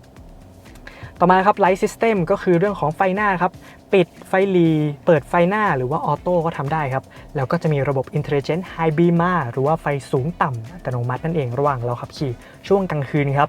ผมถือว่าใช้งานในการเปิดของตัวออโต้ยังแปลกๆอยู่ครับบางสถานการณ์มันควรจะเปิดละมันก็เปิดช้าหรือบางสถานการณ์รถสวนมาพอดีมันดันเปิดซะงั้นครับตัวนี้แต่ว่าชื่นชมเรื่องของการปิดถือว่าพอดีเทครถข้างหน้าถือว่าปิดได้ค่อนข้างไวครับสำหรับ Intelligent High Beam นั่นเองแล้วก็การปรับตั้งค่าความสูงต่ำของไฟหน้ารถก็สามารถลากทำได้เช่นกันครับการเปิดไฟตัดหมอกครับ Fog Lamp Daytime Running Light ก็เปิดได้ครับตัวนี้ระหว่างที่เราจอดเข้าเกียร์ P ครับแล้วตรงนี้ก็คือ Headlamp Off with Delay คือถ้าเราลงจากตัวรถล็อกรถไปแล้วจะให้ตัวชุดไฟครับ Delay หลังจากที่เราลงจากรถก็สามารถเปิดหน่วงไว้ได้ครับแล้วก็การเปิด Reading Lamp หรือว่าไฟอ่านหนังสือรอบคันสามารถเปิดทุกดวงได้ครับ Open All หรือว่า Close All ก็ทำได้ครับซึ่งอันนี้ด้านหลังก็จะได้มา2ดวงด้วยนะสั่งการผ่านตรงนี้ได้ครับแล้วก็โหมดนี้ครับเปิดไฟอ่านหนังสืออัตโนมัติหลังจากที่เปิดหรือปิดประตูก็ตั้งค่าได้ครับก็ประมาณนี้สำหรับเรื่องของไฟครับ Smart Cabin ก็อย่างที่บอกครับ Ventilation Seat รวมถึงนี่ครับการปรับตั้งค่าตัวกระจกมองข้างนั่นเองครับต่อมาเป็น Indigo Smart Driving หรือว่าระบบช่วยเหลือการขับขี่ต่างๆของตัวรถครับอันแรกก็คือ Forward Collision Warning ก็คือแจ้งเตือนว่าเรากำลังจะชนรถข้างหน้ามันก็จะแจ้งเตือนแล้วตัวรถจะเบรกให้ด้วยนะครับถ้าเราเลือกวอร์นบวกกับเบรกนะครับหรือถ้าเราไม่ต้องการให้มันเบรกอัตโนมัติให้กดวอร์นเฉยๆได้ครับความเซนซิทีฟในการแจ้งเตือนเท่าไหร่ไกลปานกลางหรือว่าใกล้ก็สามารถตั้งค่าได้ครับแต่ถ้าไม่ต้องการก็สามารถปิดไปเลยได้ครับแต่มันก็จะแจ้งเตือนว่าไม่ปลอดภัยนะต่อมาครับจะเป็นในเรื่องของการแจ้งเตือนด้านหลัง Rear Collision Warning สมมติเราจอดอยู่แล้วรถด้านหลังดันขับมาเร็วมากๆแล้วมันดีเทคว่าจะไม่จอดมันก็จะแจ้งเตือนนะครับขึ้นหน้าจอเลยทีเดียวครับแล้วก็ Rear Cross Traffic Alert สมมุติเราขับอยู่แล้วรถด้านข้างนะครับมันกำลังจะเข้ามาชนหรือ move มาใกล้เรามันก็จะแจ้งเตือนเหมือนกันครับรวมถึงการถอยด้วยก็จะบอกผู้ขับขี่ครับ Blind Spot เหมือนกัน Detect ก็จะแจ้งเตือนนะครับที่กระจกมองข้างทั้ง2บานเป็นสัญลักษณ์สีส้มถ้าเราต้องการเลี้ยวไปแล้วมีมุมอับมันก็จะแจ้งเตือนเสียงดังนั่นเองแล้วก็การแจ้งเตือนการเปิดประตูถ้าเราเปิดประตูไปแล้วมีรถกำลังวิ่งเข้ามาก็จะเตือนเช่นกันครับเรื่องของเลนคีปก็มีครับเราต้องการให้มันเตือนแล้วตัวรถก็จะดึงกลับพวงมาลัยกลับมาด้วยถ้าเราไม่ต้องการให้แจ้งเตือนอย่างเดียวก็ทำได้หรือปิดไปเลยก็ได้ครับ Emergency Lane Keeping ก็คือในกรณีที่เราใช้ High Speed หรือว่าใช้ความเร็วสูงครับแล้วมันดีเทคว่าเรามีสิทธิ์แนวโน้มว่ามันจะออกจากเลนนะครับมันจะพยายามคีปตัวรถให้อยู่เลนตรงกลางให้อัตโนมัตินั่นเองครับเพื่อป้องกันความเสี่ยงในการชนนั่นเองครับแล้วก็ตรงนี้ครับ Safe Speed Warning ก็คือการเตือนในเรื่องของการดีเทคป้ายความเร็วจราจรนั่นเองต่อมาก็คือเรื่องของ Cruise Assist หรือว่านี่ครับการใช้ Adaptive Cruise Control นั่นเองก็สามารถตั้งค่าได้เช่นกันครับตัวนี้ก็คือ Parking System ครับจะแจ้งเตือนเวลาใช้เซ็นเซอร์ด้านหลังครับถ้าเราถอยแล้วมันตรวจจับได้ว่ามีรถจะมา collision หรือว่ามาที่มุมอับระหว่างเราถอยก็จะแจ้งเตือนเหมือนกันครับนี่ก็คือประมาณนี้สำหรับ Smart Driving ครับต่อไปจะเป็นเรื่องของประสิทธิภาพการชาร์จตัวรถหรือว่าโหมดต่างๆก็หน้าแรกก็จะเป็นพวก Drive Mode ครับ Comfort Sport Power Save Power Save ถ้ากดไปใช่ไหมครับมันก็จะ ทำการรีเจนสูงสุดนั่นเองในการขับขี่นะครับก็จะทำให้เราได้พลังงานกลับคืนมาสูงสุดแต่ถ้ายังไม่พอนะครับจะมีโหมด Super Power Saving ก็คือมันจะจำกัดความเร็วไม่เกิน90กิโลเมตรต่อชั่วโมงครับมันจะเบาแอร์เป็นโหมด Eco Saving ไว้รวมถึงเบาะ Ventilation Seat ก็จะใช้งานไม่ได้นั่นเองครับก็เซฟแบตสูงสุดไปเลยนั่นเองครับแล้วก็จะตั้งค่าได้ในเรื่องของการหน่วงตัว Regen แบตปิดไปเลยแล้วก็จะไหลนะครับเหมือน Creep เบาแล้วก็ Medium นั่นเองครับต่อไปเป็น Power Consumption ครับจะบอกในเรื่องของสถานะการชาร์จจะให้จ่ายไฟ AC กี่แอมป์นะครับเรื่องของการตั้งค่า schedule การชาร์จก็ทำได้ครับแล้วก็ fast charge temperature presetting ก็คือถ้าเรากดก่อนเข้าไปชาร์จนะครับสักครึ่งชั่วโมงครับตัวแบตเตอรี่ก็จะจัดการในเรื่องของให้อุ่นก่อนหรือว่าเย็นก่อนเพื่อทำยังไงก็ได้ครับให้ประสิทธิภาพในการชาร์จไวที่สุดก่อนที่เราจะเข้าสถานีชาร์จนั่นเองครับแล้วก็ตรงนี้นะครับเราสามารถตั้งค่าเรื่องของการชาร์จให้ไม่เกินกี่ชั่วโมงได้ maximum ที่12ชั่วโมงนะครับแล้วก็จะมีระบบป้องกันโจรนะครับในการดึงสายชาร์จก็สามารถเปิดได้เช่นกันครับส่วนปุ่ม discharge ตรงนี้นะครับก็คือจะบ่งบอกในเรื่องของฟังก์ชันการส่งกระแสไฟ V2L นอกตัวรถนะครับหรือว่าการปลั๊กแล้วให้ V2L ทำงานทันทีเลยแล้วก็การลิมิตSOC ในการชาร์จว่าเราต้องการให้ตัวรถ maximum การชาร์จไปเท่าไหร่ครับตั้งไว้ที่ 80% ไปชาร์จมันก็จะ max เท่านี้นั่นเองครับแล้วก็บอกก่อนว่าใน ION UT นะครับถ้าเราอยากจะดูเปอร์เซ็นต์แบตเตอรี่จำเป็นต้องเข้ามาหน้า discharge นี้เท่านั้นครับไม่สามารถดูได้ผ่านหน้าจอกลางตอนที่เปิดเป็นโฮมนะครับหรือว่าหลังพวงมาลัยก็จะโชว์เพียงแค่กิโลเมตรเท่านั้นครับส่วนสุดท้ายครับเป็น energy consumption per mile ก็คือบอกทริปต่างๆก็สามารถมาดูตรงนี้ได้รวมถึงอัตราสิ้นเปลืองพลังงานไฟฟ้าครับหน้าจอถัดมาคือ Chassis Power ครับก็คือการตั้งค่าเรื่องของ Auto Hold ระบบ ESC กันลื่นนะครับรวมถึงตัว EPB ครับหรือว่าเบรกไฟฟ้านั่นเองครับถ้าเราจอดแล้วนะครับมันก็จะดูดไปที่เกียร์ P นั่นเอง Towing Mode ก็คือโหมดลากจูง Comfort Parking ตัวนี้ครับคือสมมุติเรากำลังขับขี่ไปแล้วกำลังจะถึงไฟแดงใช่ไหมครับตัวระบบเบรกมันก็จะพยายามทำให้นุ่มนวลแล้วก็เบรกให้อยู่นิ่งครับแต่ส่วนตัวผมชอบเบรกเองมากกว่ารู้สึกว่าเรากะตัวรถให้มันนุ่มนวลได้มากกว่าใช้ระบบตัวนี้ครับแล้วก็การตั้งค่าเบรก response เนี่ยนะครับว่าอยากให้เบรกเร็วแค่ไหนโดย standard นะครับผมต้องบอกกันเลยว่า UT เนี่ยเบรกค่อนข้างเซนซิทีฟเลยเดี๋ยวสาธิตให้ดูแล้วถ้าไม่สะใจมีเบรกสปอร์ตมาให้ใช้ด้วยนะครับสำหรับการขับขี่ย่านสูงแล้วก็การตั้งค่าน้ำหนักของพวงมาลัยมีคอมฟอร์ตกับสปอร์ตครับส่วนที่เหลือนะครับก็จะเป็น body accessory เขาใช้คำค่อนข้างแปลกนะครับตอนแรกผมงงว่าเฮ้ยมันคือคำสั่งอะไรจริงๆแล้วมันคืออุปกรณ์ภายในครับในการตั้งค่ายกตัวอย่างเช่นปุ่มช็อตคัทตัวนี้ครับต้องการตั้งค่าให้ด้านซ้ายเป็นอะไรให้ด้านขวาเป็นอะไรซึ่งผมด้านซ้ายผมปรับตั้งค่าให้เป็นนี่ครับกล้องรอบคันนะครับเพียงกดเข้าไปนะครับก็จะเป็นกล้องรอบคันสมมติผมเข้าไปจอดในห้างแล้วต้องการดูนะครับก็กดได้ทันทีเลยส่วนด้านขวาก็เป็นการปรับพวกหน้าต่างๆนะครับหลังพวงมาลัย infotainment การโชว์เรื่องสเตตลมยางเรื่องของไมล์หรือว่าอัตราบริโภคนะครับหรือแม้กระทั่งการโชว์เป็นวิชั่นของการขับขี่นะครับหรือการทำงานร่วมกับระบบขับขี่อัจฉริยะนั่นเองครับส่วนที่เหลือก็เป็นการตั้งค่าล็อกตัวรถนะครับถ้าขับใช้ความเร็วมากกว่า20กิโลเมตรต่อชั่วโมงก็จะล็อกอัตโนมัติแล้วก็นี่ครับถ้าเราเข้าเกียร์ P ทั้ง4ประตูก็จะปลดล็อกอัตโนมัติครับพวก Intelligent Lock ทั้งหลายครับถ้าเราเดินออกจากตัวรถก็จะล็อกอัตโนมัติเดินเข้ามาก็จะปลดล็อกอัตโนมัตินั่นเองครับแล้วตัวนี้ก็คือนี่ครับระบบเปิดฝาท้ายอัตโนมัติด้วยกุญแจ Detect ที่ผมได้สาธิตให้ดูนั่นเองเราสามารถเปิดปิดได้ครับรวมถึงสามารถนะครับปรับตั้งค่าให้ตัวกระจกทุกบานปิดอัตโนมัติหลังจากที่เราเดินออกจากตัวรถไปได้นะครับสมมติเราลืมปิดไว้หรือว่าเราเปิดระบายทิ้งไว้แล้วเราลืมนะครับถ้าเราเดินไปซื้อกาแฟปุ๊บมันก็จะปิดให้ทุกบานนั่นเองครับส่วนที่เหลือเป็นการตั้งค่าเรื่องของที่ปัดน้ำฝนครับออโตเมติกเรื่องของความเซนซิทีฟการเซอร์วิสระหว่างเราล้างรถครับแล้วก็การตั้งค่าเรื่องของตัวแอร์นั่นเองตัวนี้ครับ self crying คือถ้าเราลงจากรถไปครับตัวแอร์มันจะพยายามเป่าในรถต่ออีก10นาทีเพื่อให้กันเรื่องของความชื้นหรือแม้กระทั่งเรื่องของกลิ่นในตัวรถมันก็จะระบายให้เสร็จภายใน10นาทีนะครับสามารถเปิดปิดได้ปุ่ม unlock สำหรับ ventilation seat ก็ทำได้ครับรวมถึงการเปิดปิดตัว wireless charger ครับส่วนสุดท้ายครับคือ system setting การตั้งค่าหน้าจอนั่นเองครับความสว่างหน้าจอกลางหน้าจอหลังพวงมาลัยปรับตั้งค่าเรื่องของโหมดครับไม่ว่าจะเป็น dark mode light color หรือว่า auto ก็ทำได้เช่นกันแล้วก็เรื่องของหน้าจอแอร์ว่าอยากให้มันขึ้นแช่เท่าไหร่ถ้าเรากดหน้าจอนี้ไปนี่ครับทำได้แล้วก็การปรับเรื่องของนี่ครับช็อตคัทที่ผมบอกไปว่าอยากให้คอมโพเนนต์ซ้ายขวาอันนี้ก็สลับกันได้ครับตรงนี้นี่คือค่าของเวลาครับ24ชั่วโมงหรือว่า12ชั่วโมงเท่านั้น time zone แล้วก็ให้โชว์นะครับ consumption หรือว่าอัตราสิ้นเปลืองเป็นกิโลวัตต์ per hour ต่อ100กิโลเมตรหรือเป็น mile per hour ก็ได้อุณหภูมิเป็นเซลเซียสหรือฟาเรนไฮต์ก็ได้เช่นกันครับ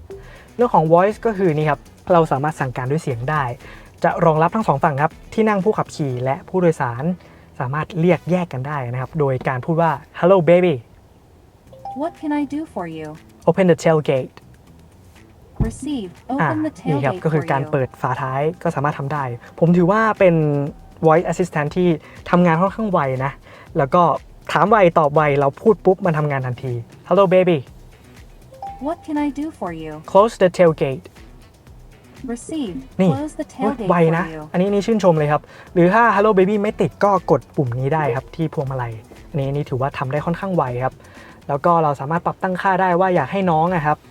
อยู่กับเราอีกกี่วิ 15-30 วินาทีก็ทำได้เช่นกันครับรองรับทั้งภาษาไทยและภาษาอังกฤษนั่นเองครับการปรับตั้งค่า restore ทั้งหมดก็ทำได้ครับส่วนต่อมาก็คือในเรื่องของเสียง Indigo ที่ผมบอกไปครับว่าการตั้งค่า preset เสียงลำโพงต่างๆเปิดพร้อมโทนก็คือการแจ้งเตือนต่างๆแล้วก็ซาวการทัชก็ปรับได้ครับเป็นโมเดิร์นเสียงแบบนี้ครับ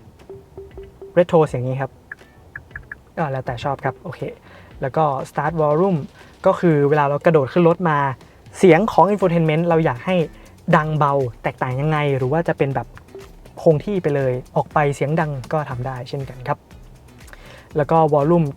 ขึ้นอยู่กับความเร็วก็สามารถปรับตั้งค่าได้นะครับการแจ้งเตือนของ driving warning ต่างๆอยากให้ดังเบาหรือว่ามิวไปเลยก็ทำได้รวมถึงเสียงของ infotainment ครับต่อไปเป็นเรื่องของ system ครับปรับตั้งค่าเรื่องของภาษาต่างๆเวอร์ชันของ System Factory Reset ครับ Memory ของคันนี้แล้วสุดท้ายนะครับก็เป็นเรื่องของการตั้งค่า Map App Store และก็อื่นนั่นเองครับ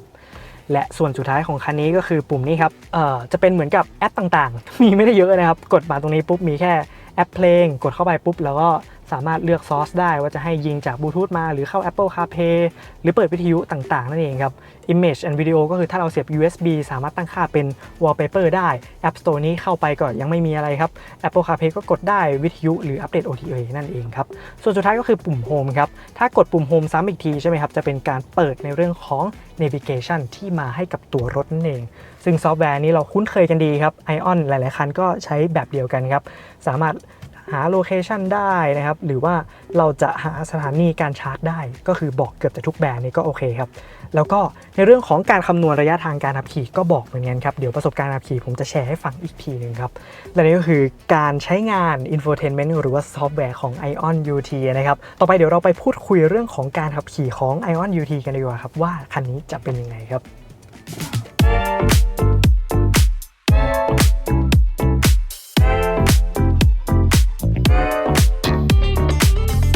สำหรับประสบการณ์การขับขี่ Ion UT ต้องบอกเลยนะครับว่า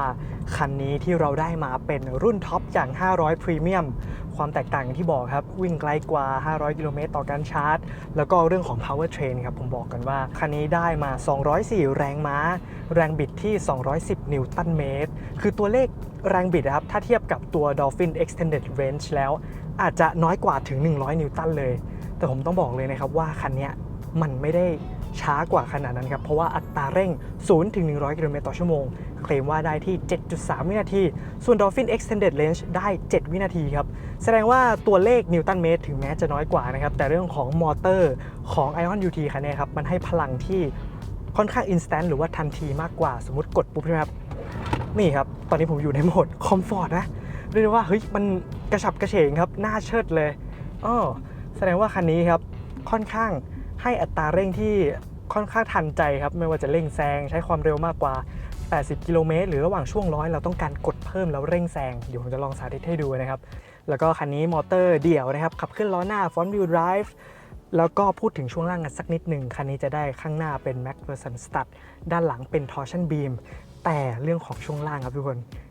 คันนี้เรียกได้ว่าจูนเซตมานุ่มมากๆคือเซอร์ไพรส์มากเลยครับคือตอนแรกเห็นคลิปจากพี่ต้อมละที่เคยไปเทสต์ไดรฟ์ตอนที่เขาเชิญไปนะครับพี่ต้อมก็บอกโอ้เป็นช่วงล่างที่นุ่มมาก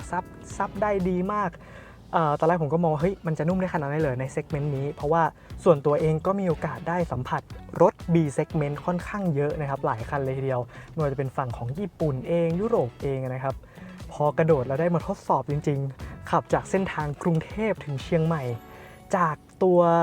ศูนย์ของ GACB สาทรนะครับจนถึงเชียงใหม่ระยะทาง 700 กิโลเมตรโหผมต้องบอกเลยว่าคันนี้นุ่มจริงๆ เซ็ตมานุ่มจริงๆ ถ้าใครชื่นชอบรถที่ให้การขับขี่ที่นุ่มนวลนะครับโอ้คันนี้ถือว่าตอบโจทย์เลย ถึงแม้ว่าจะเป็นรถไซส์เล็กเป็นแฮชแบ็กหรือว่าเป็นซิตี้คาร์นะครับเรื่องของการซับถนนนะมันทำได้ค่อนข้างเนียนเลยนะครับทุกคนแต่ก็อย่าลืมนะครับว่ารถที่ได้ช่วงล่างที่นุ่มมาแล้วเทรดออฟหรือสิ่งที่จะต้องเสียไปนั่นก็คือในเรื่องของ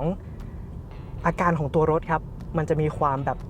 ย้วยเล็กน้อยครับบวกกับหลังเป็นทอร์ชันบีมปกติทอร์ชันบีมเด้งอยู่แล้วแต่ด้วยคันนี้ครับเซตมาค่อนข้างนุ่มนวลถามว่าเด้งไหมคันนี้เด้งครับแต่เก็บตัวค่อนข้างไวมันไม่ได้แบบว่าเด้งแล้วรีบาวนานนะครับเหมือนกับรถที่เป็นไซส์ใหญ่หรือว่าน้ำหนักเยอะอย่าง SUV ถึงแม้ว่าคันนี้จะเซ็ตมานุ่มไม่แพ้กับพี่ๆอย่าง Ion V หรือว่า Hypertech HT นะครับแต่ว่ามันเก็บตัวได้ค่อนข้างดีนะครับการใช้งานถือว่าแฮปปี้มากๆและที่สำคัญทุกคนอย่าลืมนะว่าถนนในประเทศไทยเรารู้อยู่แล้วว่ามันไม่เรียบเลยนะครับเพราะฉะนั้นคันนี้ผมมองว่าใช้คำนี้เลยครับตอบโจทย์ถนนประเทศไทยจริงๆถ้าขับในเมืองไม่ได้ใช้ความเร็วมากนะครับเนี่ยผมขับอยู่60ขับในถนนคอนกรีตนะตอนนี้นะครับมันค่อนข้างเนียนซับนุ่มนวลครับเรารู้สึกว่ามันเป็นรถที่ขับแล้วคอมฟอร์ตได้ครับใน B segment ผมถือว่าเป็น1คันที่ต้นๆเลยนะในเรื่องของการซับที่นุ่มนวลมากๆอันนี้ก็ต้องชื่นชมฝั่ง Ion เลยนะครับว่าสามารถเซตมาได้นุ่มนวลจนเซอร์ไพรส์เลย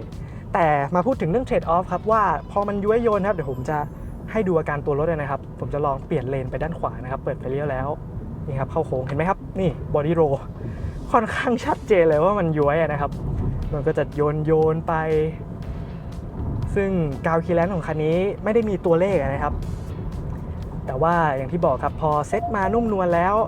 ก็อาจจะไม่เหมาะกับการที่เราขับแบบใช้ความเร็วสูงหรือว่าซิ่งเข้าโค้งเยอะๆเปลี่ยนชุบชับอาจจะไม่ใช่รถที่ให้ไดนามิกหรือว่ามีความสปอร์ตขนาดนั้นอาจจะไม่ได้เหมือนกับอย่าง MG4 ที่เป็นรถที่ช่วงล่างที่เราบอกว่าโอเคขับ rear wheel drive นะครับมันก็จะเรียกได้ว่ามันเป็นคนละขั้วกันเลยในเซกเมนต์นี้ผมวางอย่างนั้นเลยนะ MG4 คือรถที่แบบช่วงล่างน่าจะโอเคที่สุดละของตระกูลไฟฟ้า B segment เนาะคันนี้ก็จะเป็นช่วงล่างตรงกันข้ามที่นุ่มที่สุดสบายที่สุดแต่ก็จะย้วยและเด้งเล็กน้อยนั่นเองครับเดี๋ยวผมจะลองไปนั่งด้านหลังด้วยแล้วก็ให้ทีมงานครับลองขับดูว่า Torsion Beam แล้วเซตช่วงล่างมาแบบนี้ขับในถนนเชียงใหม่จะรอดไหมหรือว่าถ้ามีโอกาสทันเนี่ยครับผมจะลองไปแวะถนนคูเมืองครับที่ขึ้นชื่อว่าค่อนข้างจะเกือบออฟโรดเลยนะครับในถนนของเชียงใหม่นะตอนนี้เดี๋ยวไปพิสูจน์ให้ดูด้วยครับต่อไปครับมาพูดถึงเรื่องของพวงมาลัยคันนี้กันพวงมาลัยคันนี้ครับผมติดใจตรงที่ว่าให้มา2ก้านเนาะผมจะเป็นคนชอบรถที่ให้มา3ก้านมากกว่าหรือว่าให้พวกเขาเรียกว่าเซนเตอร์ไลน์ครับในการขับขี่เวลาเราไม่ได้ตั้งใจมองตัวพวงมาลัยนะครับ2ก้านบางทีมันสับสนได้เวลาเราสาวพวงมาลัยหรือยูเทิร์นเราไม่รู้ว่าเซนเตอร์มันกลับมาตรงหรือยังทำให้หลายครั้งครับเราต้องมาสังเกตตัวกล้องรอบคันที่มันจะเป็นเส้นตัวลายของตัวรถจากตรงนั้นเอานะครับแล้วก็น่าเสียดายที่ด้านล่างของพวงมาลัยนี้มันมีเส้นขีดตรงกลางอยู่แทนที่เขาจะมาร์กตัวนี้ครับด้านบนแทนเนาะนี่ก็เป็นสิ่งที่ผมไม่ค่อยโอเคเท่าไหร่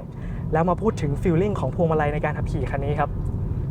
บอกคำเดียวเลยครับว่าเซ็ตมาเบามากถึงมากเลยครับตอนนี้ผมอยู่ในพวงมาลัยโหมดที่เป็นคอมฟอร์ตนะครับถ้าตั้งค่าไปที่ Chassis Power นะครับแล้วก็จะมีให้ตั้งค่าตัวพวงมาลัย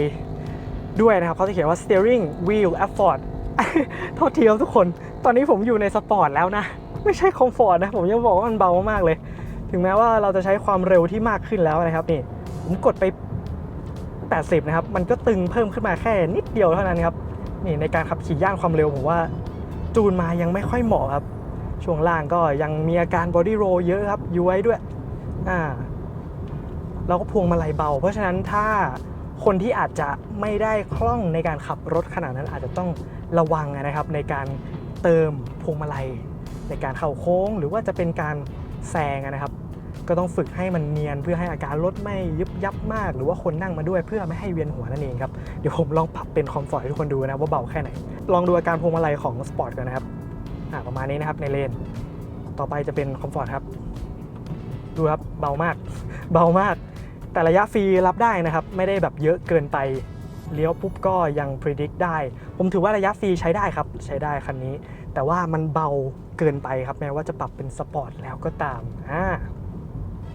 ต่อไปพูดถึงเรื่องคันเร่งไม่มีอะไรครับนิ่มกดง่ายกดปุ๊บนี่ครับพลังมาเลยตรงนี้โอเคอันนี้ผมชอบครับถือว่าเป็นรถที่คล่องตัวโอเวอร์แฮงหน้าหลังหรือว่า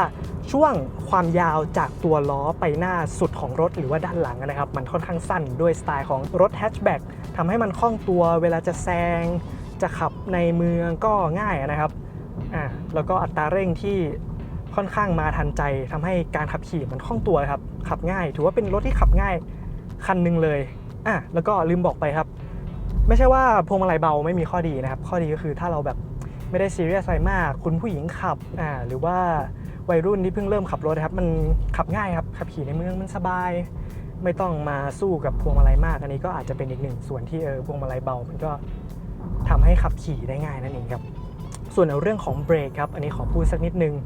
คือน้ำหนักของตัวเบรกมันก็ทำมาได้โอเคแล้วนะครับรับได้เวลาเรากดแป้นเบรกไปนะครับแต่ทีเนี้ยพอเราเริ่มกดลงไปสักนิดนึงใช่ไหมครับแล้วตัวเบรกเริ่มทำงานมันจับไวเกินไปครับหรือว่าเรียกง่ายๆก็คือเบรกมันเซนซิทีฟจนเกินไปเดี๋ยวผมจะลองเบรกตรงสี่แยกไฟแดงนี้ดูนะครับซึ่งตอนนี้ไม่ได้ใช้ระบบช่วยให้มันปาร์กิ้งแบบสมูทเลยนะครับพอปล่อยคันเร่งปุ๊บรถไหลใช่ไหมครับผมค่อยๆเติมนะครับเบรกปุ๊บเบรกติดแล้วครับเรากดลงไปเห็นไหมครับค่อนข้างจะ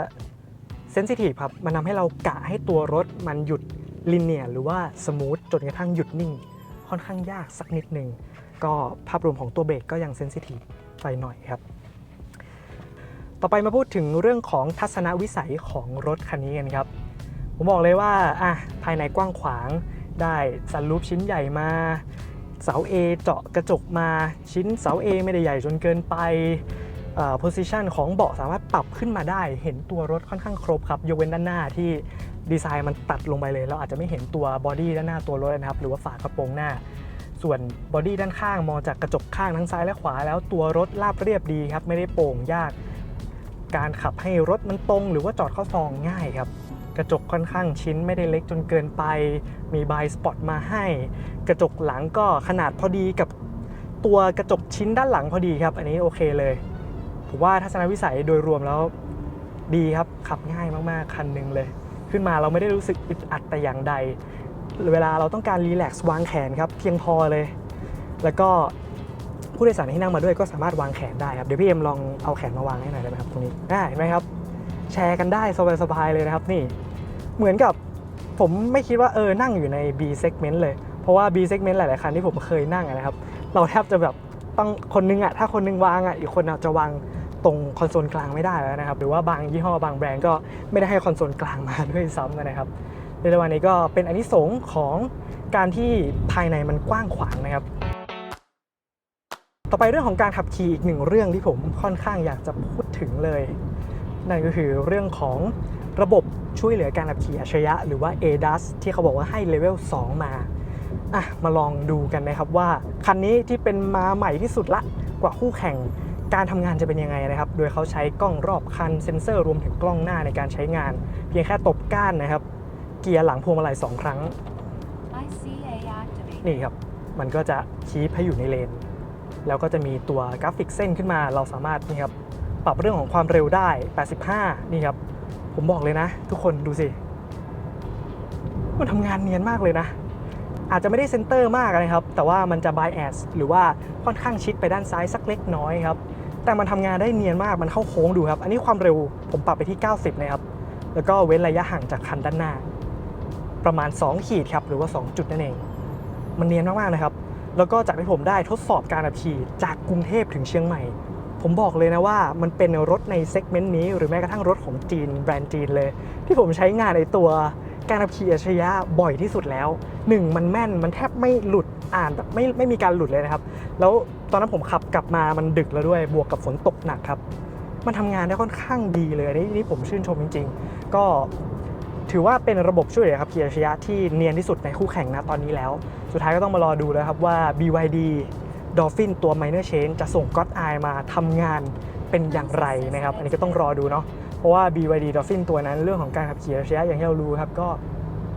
ยังไม่ได้ชูอะไรขนาดนั้นเพราะฉะนั้นผมชื่นชมนะครับเรื่องของการขับขี่แล้วทีนี้นะครับถ้าเรากด activate ไปใช่ไหมครับเราต้องการเปลี่ยนเลนนะครับ เราเพียงแค่เปิดไฟเลี้ยวนะครับ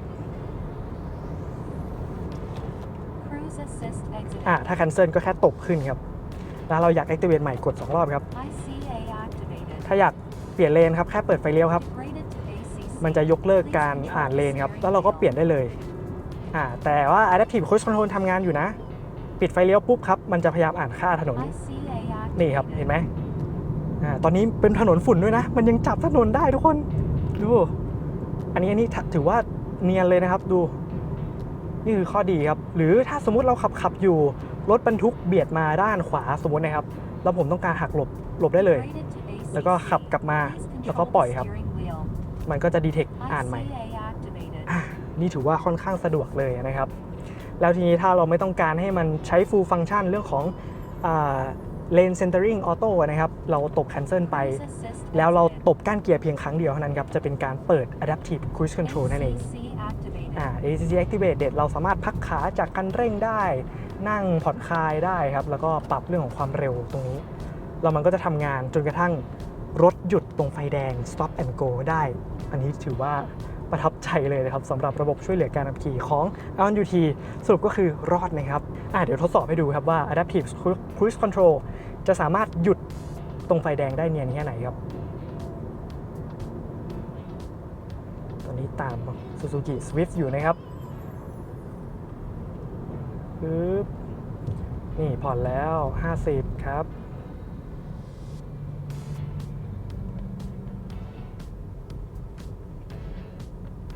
รถฉีกออกครับนี่ยังดีเทคคันหน้านะครับเป็นสีฟ้าไปอ่านคันหน้าแทนแล้วครับที่เป็นกระบะค่อยๆครับกลับไปปึ๊บ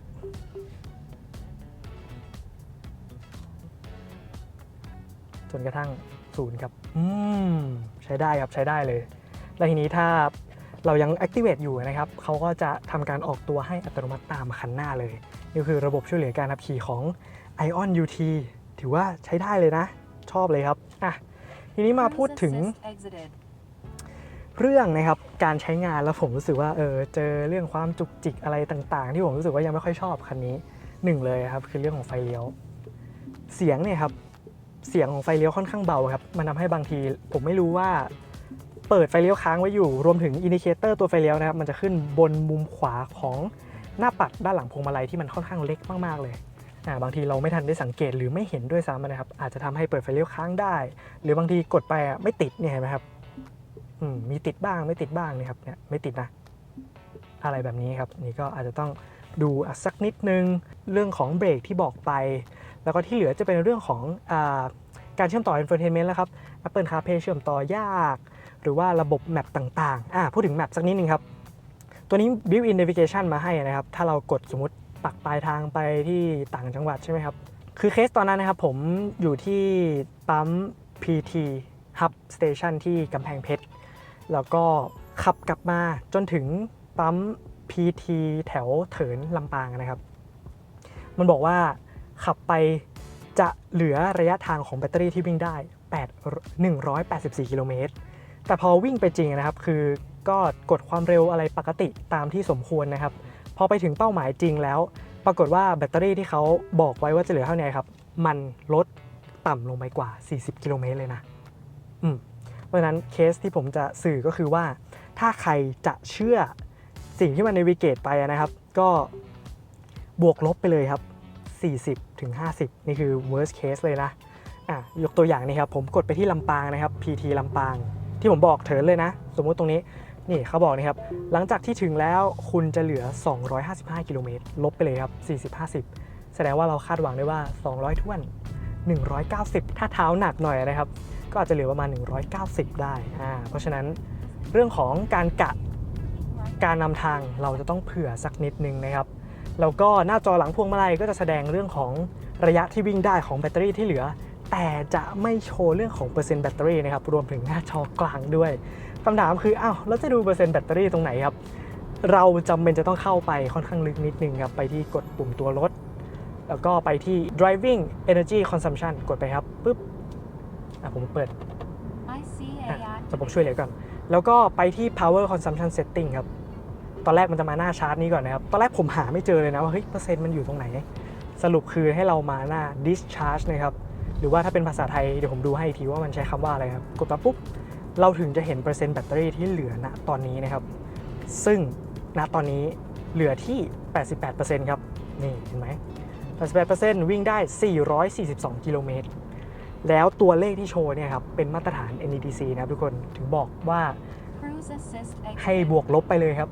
40-50 กิโลเมตรนั่นเอง นี่คือการใช้งานจริงแชร์สักนิดนึงครับจากที่ขับมาตั้งแต่กรุงเทพถึงเชียงใหม่สรุปแล้วนะครับแวะชาร์จ 3 ครั้งครับครั้งแรกจากกรุงเทพวิ่งไปที่พอตโตโกครับแถวก่อนเข้าอยุธยาไปชาร์จปั๊มมิเล็กซ่าครับหลังจากนั้นก็วิ่งไปที่ PTT Hub Station ที่ผมบอกไปกำแพงเพชรและรอบสุดท้ายก็คือปั๊มมิเล็กซ่าที่เถินแล้วก็ยิงมาถึงเชียงใหม่ก็สรุปเลย500 Premium Ion UT ต่ำๆครับคุณชาร์จ 3 รอบซึ่งถามว่า 2 รอบไหวไหมไหวครับแต่ว่าอาจจะต้องจิ้มให้ได้เลย 100% นะครับซึ่งถ้าคุณรอไหวก็ลองดูได้แต่ผมมองว่า2ชาร์จถามว่าถึงไม่ถึงแต่ก็อาจจะตึงและหวาดเสียวสักนิดนึงอาจจะต้องเลี้ยงความเร็วหน่อยครับอันนี้ก็ต้องไปลองกันอีกทีนึงนะครับทีนี้ครับมาพูดถึงเรื่องของอัตราสิ้นเปลืองการกินไฟหรือว่าพลังงานของ Ion UT คันนี้คือผมบอกเลยนะว่าเป็นหนึ่งคันที่ใช้คำว่าประหยัดเลยตอนที่วิ่งจากกรุงเทพเชียงใหม่ช่วงที่จากพอตโตโกนะครับวิ่งไปที่กำแพงเพชรก็มีการใช้ความเร็วสลับกันไปบ้างการขับขี่ไม่ได้แบบคงที่ตลอดนะครับตอนแรกผมก็คิดว่าตัวเลขมันคงแบบ17 18ปรากฏว่าจบที่ 15ครับ15.2 15.6โอ้ถือว่าแฮปปี้มากนะครับได้ตัวเลขขนาดนี้แล้วก็ถ้าขับขี่ในเมืองอย่างเชียงใหม่เนี่ยครับเดี๋ยวผมลองเปิดให้ดูเลยไปที่นี่ครับ driving consumption แล้วก็นี่ครับ energy consumption per mile ตอนนี้ขึ้นครับ 10.7 กิโลวัตต์อัลต่อ 100 กิโลเมตรเราอาจจะขับแค่แป๊บเดียวแล้วก็ไม่ได้ใช้ความเร็วมากนะครับแต่ถ้าขับในเมืองจริงๆผมเฉลี่ยเลยนะตัวเลขที่เห็นก็คือ 14 จุดกว่านิดๆหรือว่า 14.0 หรือว่าแฟลตเลยมีให้เห็นนะครับแล้วแบรนด์ก็เคลมตอนช่วงเปิดตัวว่าconsumption ประมาณหรือว่าอัตราสิ้นเปลืองไฟฟ้าประมาณ 14 กิโลวัตต์อัลซึ่งตัวเลขนี้ทำได้จริงครับผมการันตีเลยหรือว่าบางช่วงที่ลองสมรรถนะตัวรถมีกดสปอร์ตบ้างมันวิ่งไป 16 ครับถือว่าเป็นหนึ่งคันที่ประหยัดเลยนะครับสำหรับเซกเมนต์นี้แล้วก็นี่ครับอย่างที่บอกวิ่ง 728 กิโลเมตรก็คือตั้งแต่รับรถมาจากสาทรจนถึงตอนนี้เลยนะครับขับไปทั้งหมดอยู่บนรถ 13 ชั่วโมง 16.3 กิโลวัตต์อัลต่อ 100 กิโลเมตรครับทุกคนคิดว่าไงบ้างครับตัวเลขนี้ผมว่าแฮปปี้นะสำหรับน้ำหนักตัวประมาณนี้ครับ 1,700 กิโลกรัมสำหรับตัวท็อปนะต่อไปมาพูดถึงเรื่องการเก็บเสียงของคันนี้กันครับถือว่าเป็นรถเลนจ์ราคา 500,000 ถึง 600,000 กลางๆนะครับถือว่าเก็บเสียงใช้ได้นะครับคันนี้คือผมรู้สึกว่าขับขี่มาแทบจะหลายย่านความเร็วการเก็บเสียงที่ล้อทำได้ดีเลยนะครับจะไม่ค่อยได้ยินเสียงถนนขนาดนั้นแม้ว่าขับในถนนที่ขรุขระคอนกรีตหรืออะไรอันนี้ถือว่าทำได้ดีนะครับส่วนเสียงแอมเบียนต์ครับการเก็บเสียงที่กระจกถือว่าอยู่ในเกณฑ์ใช้ได้นะสำหรับเซกเมนต์นี้แล้วอย่าลืมว่าเป็นรถ EV ใช่ไหมครับมันค่อนข้างจะชัดเจนรถ EV คีย์ของมันคือ 1 ต้องเงียบถูกไหมครับสเปคแบรนด์ยางต่างๆก็พยายามทำเองก็ได้ให้เงียบมีน้อยคันเซลลิ่งคันนี้ได้ยางเช่าอย่างมาครับแต่ภาพรวมการเก็บเสียงทำได้ดีครับอันนี้ผมว่าใช้ได้เลยนะขับขี่จริงส่วนเรื่องของเสียงลมที่เริ่มตีเข้ามาจริงๆผมตีครับว่าเสียงลมเริ่มชัดในช่วงประมาณ90กว่าเกือบจะ100 กิโลเมตรต่อชั่วโมงเนี่ยเสียงลมเริ่มมาละพอเกินสัก110ชัดเจนเลยครับก็การเก็บเสียงก็ประมาณนี้ครับแล้วก็คันนี้นะครับถ้าอยากจะเปลี่ยนเรื่องของโหมดการขับขี่ให้เราลากนี่ครับขวามือของหน้าจอมาที่ Car Control Driving Mode ปรับได้เลยครับเมื่อกี้ใช้ Comfort มานะครับตอนนี้เราจะมาลองโหมด Sport ให้ดูกันก็อัตราเร่งอะไรก็จะกระฉับกระเฉงตามตัวเลขที่เคลมนะครับทั้งแรงม้าแล้วก็แรงบิดเดี๋ยวมาดูกันครับว่า210 นิวตันเมตรเพียงพอหรือเปล่าในการขับขี่แล้วก็เป็นโหมดที่ผมว่าผมใช้บ่อยสุดนะครับตอนที่ขับมาจากกรุงเทพถึงเชียงใหม่เพราะว่าเรื่องของการกะอาการตัวรถกับอัตราเร่งที่เราจะเร่งแซงรถบรรทุกในการขับกลับมาถือว่าเป็นโหมดที่ตอบโจทย์ที่สุดครับแต่ก็ไม่แนะนำนะครับเพราะคันนี้ค่อนข้างอาการเยอะหน่อยครับดูครับผมจะเข้าเลนขวานะครับกดปุ๊บพุ่งมาเลยครับแป๊บเดียว 85แล้วทันใจนะทันใจเลยแล้วก็ถ้าเราปล่อยคันเร่งนะครับมันก็จะมีความแบบไหลๆออกแนวแบบครีปหน่อยๆนี่ครับปล่อยปุ๊บไหลนะครับแต่ก็รีเจนนะอาจจะรีเจนแบบวีคครับน้อยที่สุดแต่เขาไม่ได้ปิดเลยนะซึ่งนะครับหน้าจอตัวนี้จะบอกด้วยนะหลังพวงมาลัยถ้าเราเหยียบคันเร่งอยู่มันจะเป็นหลอดบาร์สีน้ำเงินครับว่าเราอินพุตไปเข้าไหลปล่อยคันเร่งปุ๊บนี่ครับลินเจเนเรตมันก็จะเป็นกราฟิกสีเขียวเด้งขึ้นมาให้เราดูนี่ประมาณนี้ครับหรือถ้าเราไปที่หน้าจอตัวนี้ครับ consumption ก็ไป power นี่ครับชาร์จเขาเลื่อนลงไปนี่ครับกราฟิกตัวนี้ก็โชว์ด้วยนะตอนนี้ถ้าเราเหยียบคันเร่งอยู่ครับตัวที่มอเตอร์คู่ด้านหน้านะครับจะเป็นสีน้ำเงินนี่กดครับถ้าเราปล่อยคันเร่งปุ๊บมันจะกลายเป็นสีส้มครับมันจะบอกสถานะว่านี่คือการรีเจนไฟฟ้ากลับเข้าไปที่แบตเตอรี่ครับประมาณนี้มันจะบอกแค่นี้แหละครับสำหรับกราฟิกตัวนี้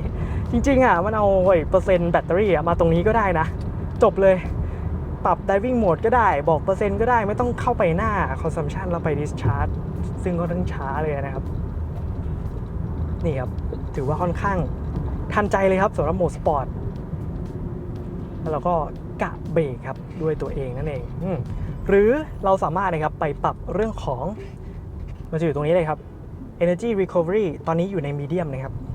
แล้วปรับบวกกับโหมดสปอร์ตผมลองปล่อยนะครับปุ๊บประมาณนี้ถ้า weak นะครับปล่อยปุ๊บจะเริ่มไหลขึ้นมาหน่อยแต่ยังรีเจนอยู่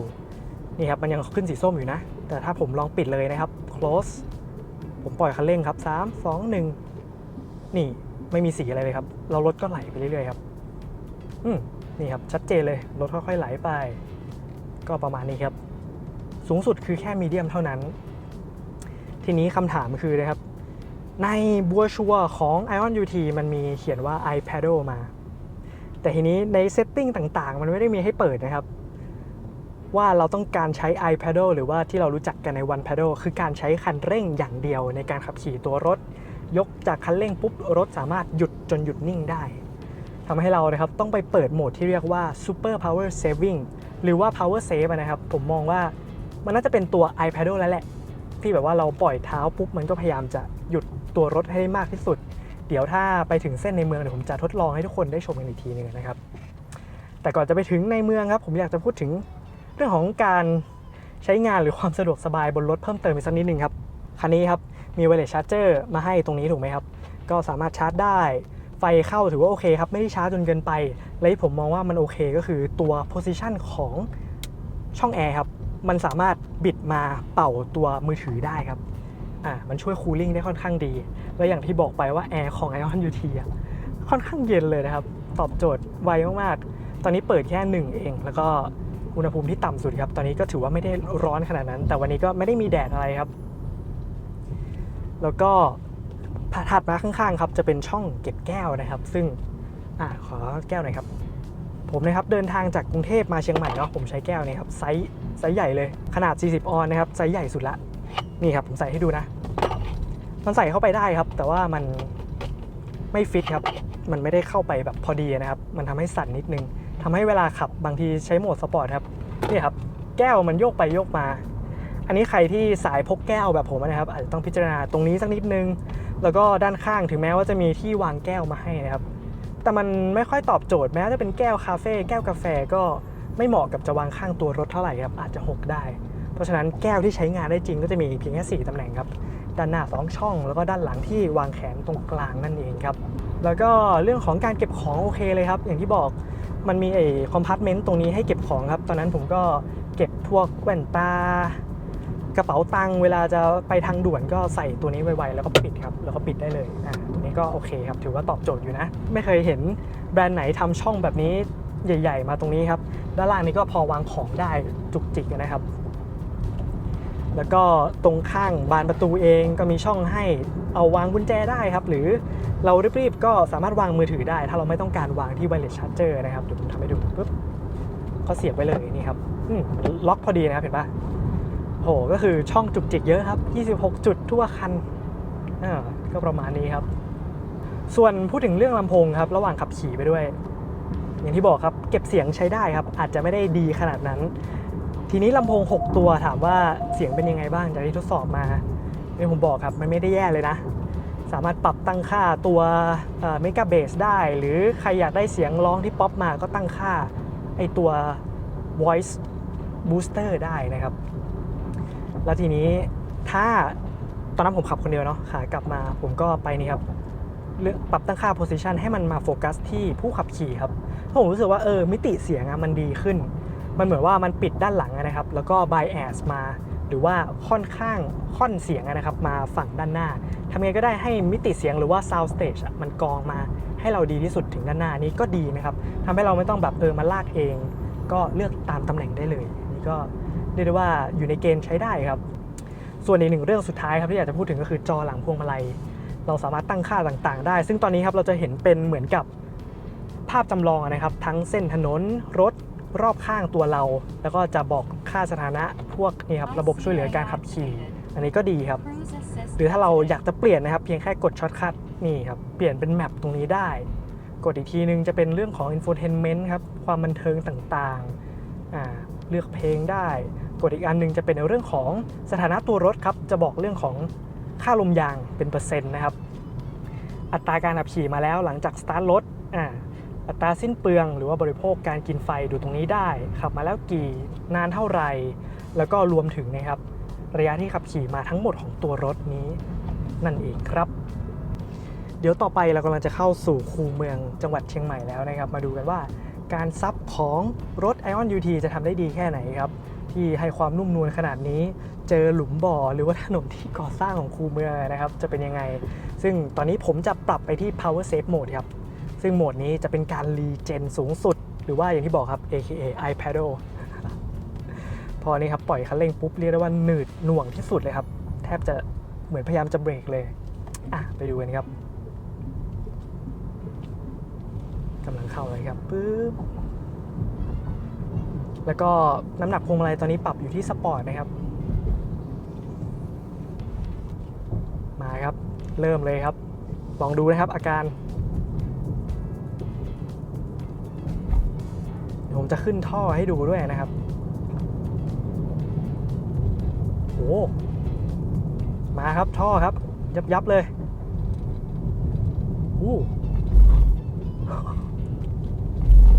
เนียนนะโอ้มาซับไปแบบเนียนๆเลยโอ้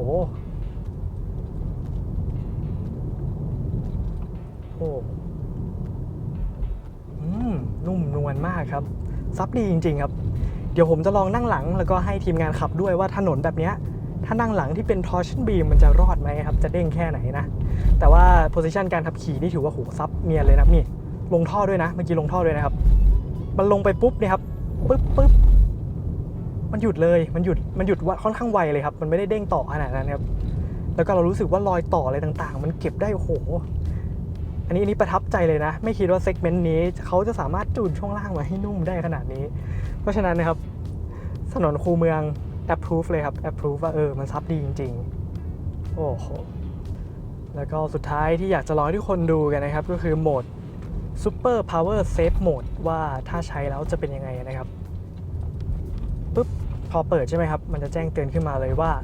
จะจำกัดความเร็วได้สูงสุดที่90กิโลเมตรต่อชั่วโมงแล้วก็แอร์จะเบาที่สุดรวมถึงเบาะลมนะครับหรือว่า ventilation seat จะไม่สามารถใช้งานได้เปิดครับปุ๊บความรู้สึกก็คือจริงๆมันก็ฟีลเหมือนกับ power save เลยครับเหมือนกับ power save เลยนะไม่ได้ต่างกันมากขนาดนั้นครับแต่ว่าเรื่องของแอร์นะครับมันก็เห็นได้ชัดว่ามันพยายาม eco แล้วเป่ามาเบาลงครับแล้วผมลองปล่อยเบรกนะครับมันเหมือนจะหยุดตัวรถเลยทีเดียวครับก็นี่แหละครับภาพรวมของการขับขี่ ION UT 700 กว่ากิโลเมตรผมก็ถ่ายทอดให้เห็นเลยครับว่ามันมีทั้งจุดที่ยังจุกจิกอยู่ในการใช้งานไม่ว่าจะเป็นเรื่องของซอฟต์แวร์ต่างๆนะครับซึ่งระบบพวกช่วยเหลือความปลอดภัยอย่างแบบ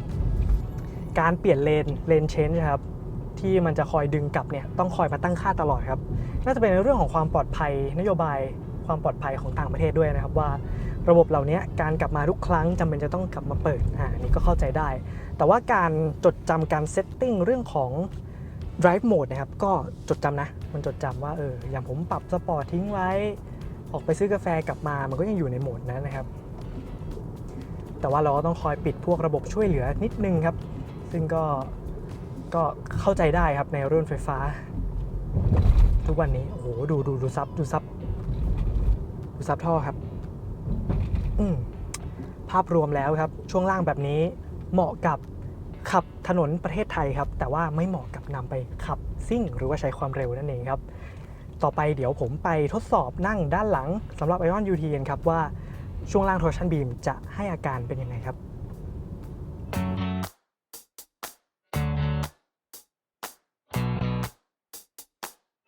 ตอนนี้ผมกระโดดมานั่งเบาะหลังของ ION UT เลยครับเรียกได้ว่าอย่างแรกที่ผมประทับใจมันกว้างมากครับคุณผู้ชมมันกว้างจริงๆนะดูดิครับโชเดอร์จากที่ผมนั่งผมวางแขนแบบสบายแล้วนะเอาที่วางแขนตรงคอนโซลกลางมาด้วยนะถึงแม้ว่าระยะตรงนี้มันอาจจะห่างไปสักนิดนึงนะครับ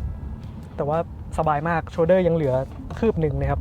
แล้วก็เบาะมันโอบมาจนถึงไหล่ตรงนี้เลยนะครับทุกคนและยังไม่พอมันยังเหลือระยะตรงนี้อยู่เรียกได้ว่าสบายมากๆตอนนี้ผมให้พี่ทีมงานนะครับขับให้ในถนนคูเมืองประเทศเชียงใหม่นะครับซึ่ง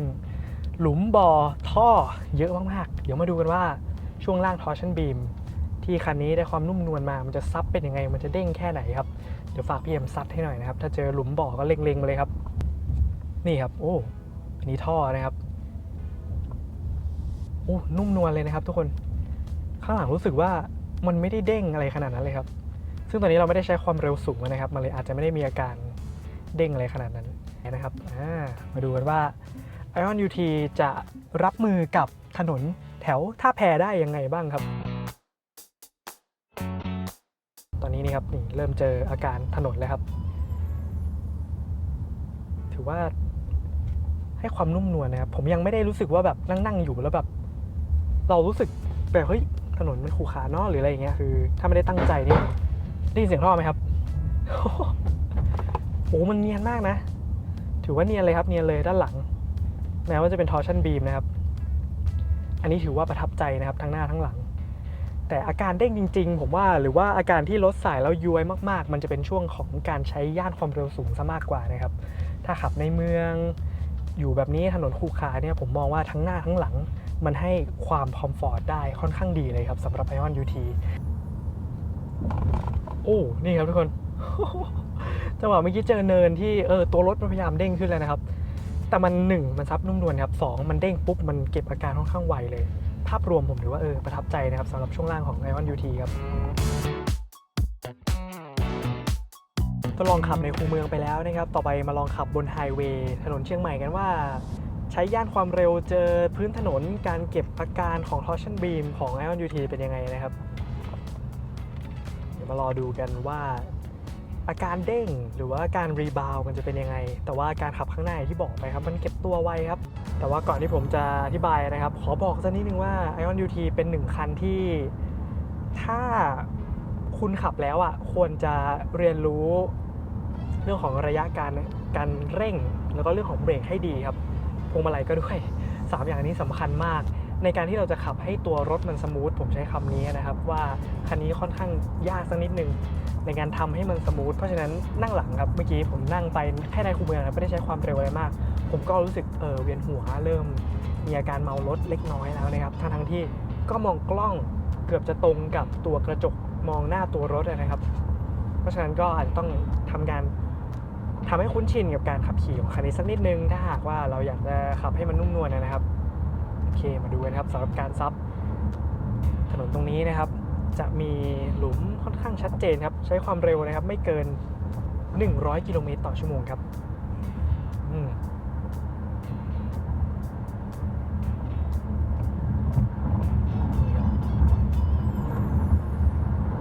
โอ้เข้าอุโมงค์นะครับถนนเป็นพื้นถนนแบบคอนกรีตนะครับมีความที่ไม่ค่อยเรียบสักเท่าไหร่ครับภาพรวมก็ตอนนี้ยังรับได้อยู่ครับซับนุ่มนวลครับยังนุ่มนวลอยู่แต่ว่าเรื่องของ body roll ครับถ้ามันมีการสั่นสะเทือนเรื่องของซ้ายขวาหรือว่าการเปลี่ยนเลนนะครับอันนี้ชัดเลยชัดจริงๆครับนั่งหลังยิ่งรู้สึกเลยส่วนระยะตรงนี้พื้นจะค่อนข้างเรียบนะครับโอ้นี่ครับเจอการเด้งแล้วเด้งนะครับถามว่าเด้งไหมตอบว่าเด้งครับแต่มันก็เด้งแล้วหยุดรีบาวด์แป๊บเดียวแล้วหยุดเลยครับภ ภาพรวมก็ประมาณนี้ครับหลังจากที่ได้ลองนั่งคูเมืองแล้วก็บนไฮเวย์ก็ถือว่าเป็นช่วงล่างที่นุ่มนวลได้ดีครับแต่ก็อย่าลืมนะครับไปเรียนรู้ให้การขับตัวรถมันสมูทครับผม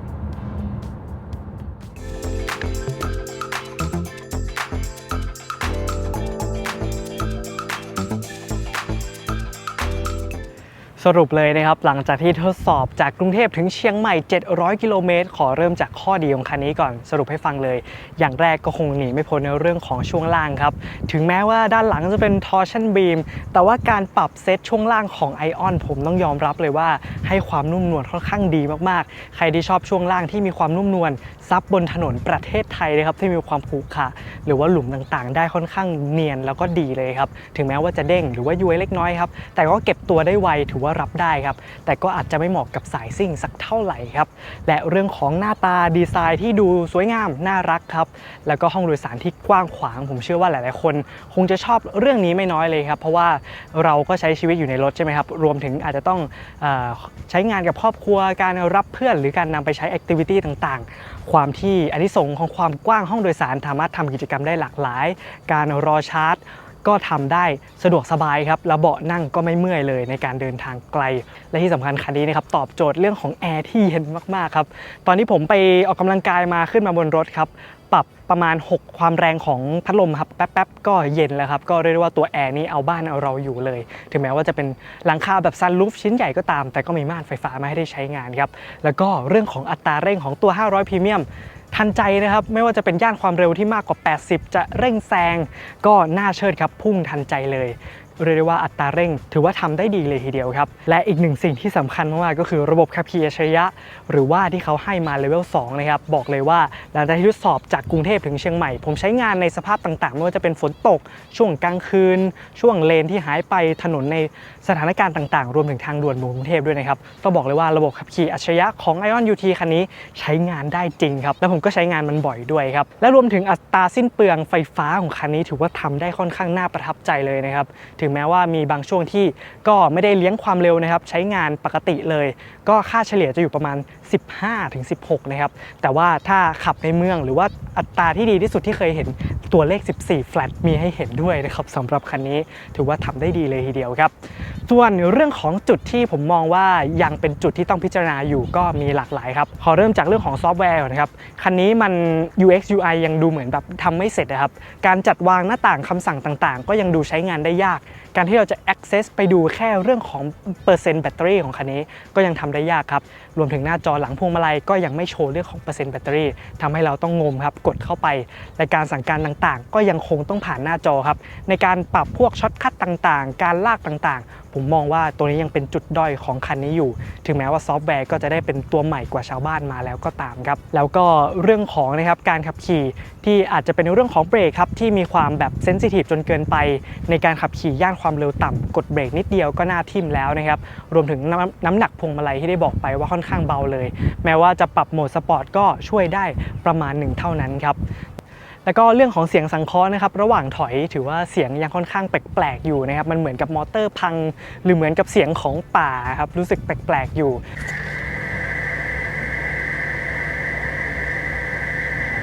แล้วก็ไฟเลี้ยวนะครับที่ค่อนข้างเสียงแจ้งเตือนเบาครับทำให้บางทีเราไม่สังเกตว่าเราเปิดไฟเลี้ยวค้างหรือว่าเปิดก็ไม่ติดบ้างครับส่วนการเชื่อมต่อ Apple CarPlay กับ iPhone ของเรานะครับก็ยังทำได้ไม่ค่อยเสถียรครับบางทีออกจากตัวรถกลับขึ้นมานะครับก็เชื่อมต่อไม่ติดแล้วกดไป Connect ครับก็ใช้เวลาค่อนข้างนานในการเชื่อมต่อถือว่าตรงนี้ยังไม่ค่อยตอบโจทย์สักเท่าไหร่ครับนี่ก็คือภาพรวมของการที่ได้ใช้ชีวิตอยู่กับ Ion UT ครับ2วันกว่า700กิโลเมตรนะครับก็ประสบการณ์ประมาณนี้ครับก็หวังว่าคลิปนี้นะครับถ้าคุณดูมาถึงตรงนี้แล้วจะเป็นข้อมูลสำหรับการพิจารณาในการซื้อคันนี้ได้ง่ายขึ้นนะครับถ้าชอบคลิปแบบนี้อย่าลืมกดไลค์กดแชร์กด Subscribe ให้กับช่อง iMod ไว้นะครับจะได้ไม่พลาดคลิปดีๆแบบนี้แต่ก่อนผมไปนะครับสรุปราคาของ Ion UT ให้ฟังกันอีกสักทีนึงครับรุ่นเริ่มต้นอย่าง420 Standard ราคาพิเศษตอนนี้นะครับจนถึง31กรกฎาคมจะอยู่ที่ 499,900 บาทส่วนราคาปกติของรุ่นเริ่มต้นนะครับจะอยู่ที่ 519,900 บาทและคันนี้ครับรุ่น500 Premium ราคาพิเศษตอนนี้นะครับจะอยู่ที่ 649,900 บาทและหลังจากนั้นไปจะเป็นราคาปกติที่ 669,900 บาทนั่นเองครับสำหรับ Ion UT คันนี้ แต่ผมต้องบอกก่อนนะครับว่าน่าเสียดายมากๆที่ Ion UT ไม่ได้แถมเรื่องของ Wall Charge หรือสายชาร์จหรือแม้กระทั่ง V2L เลยนะครับนี่ก็ยังถือว่าเป็นข้อเสียจุดเด่นๆเลยที่ถ้าเทียบกับคู่แข่งแล้วเขาให้ Wall Charge มานะครับอันนี้ก็ต้องไปพิจารณากันสักหน่อยครับสำหรับคันนี้นะครับก็รับประกัน 5 ปี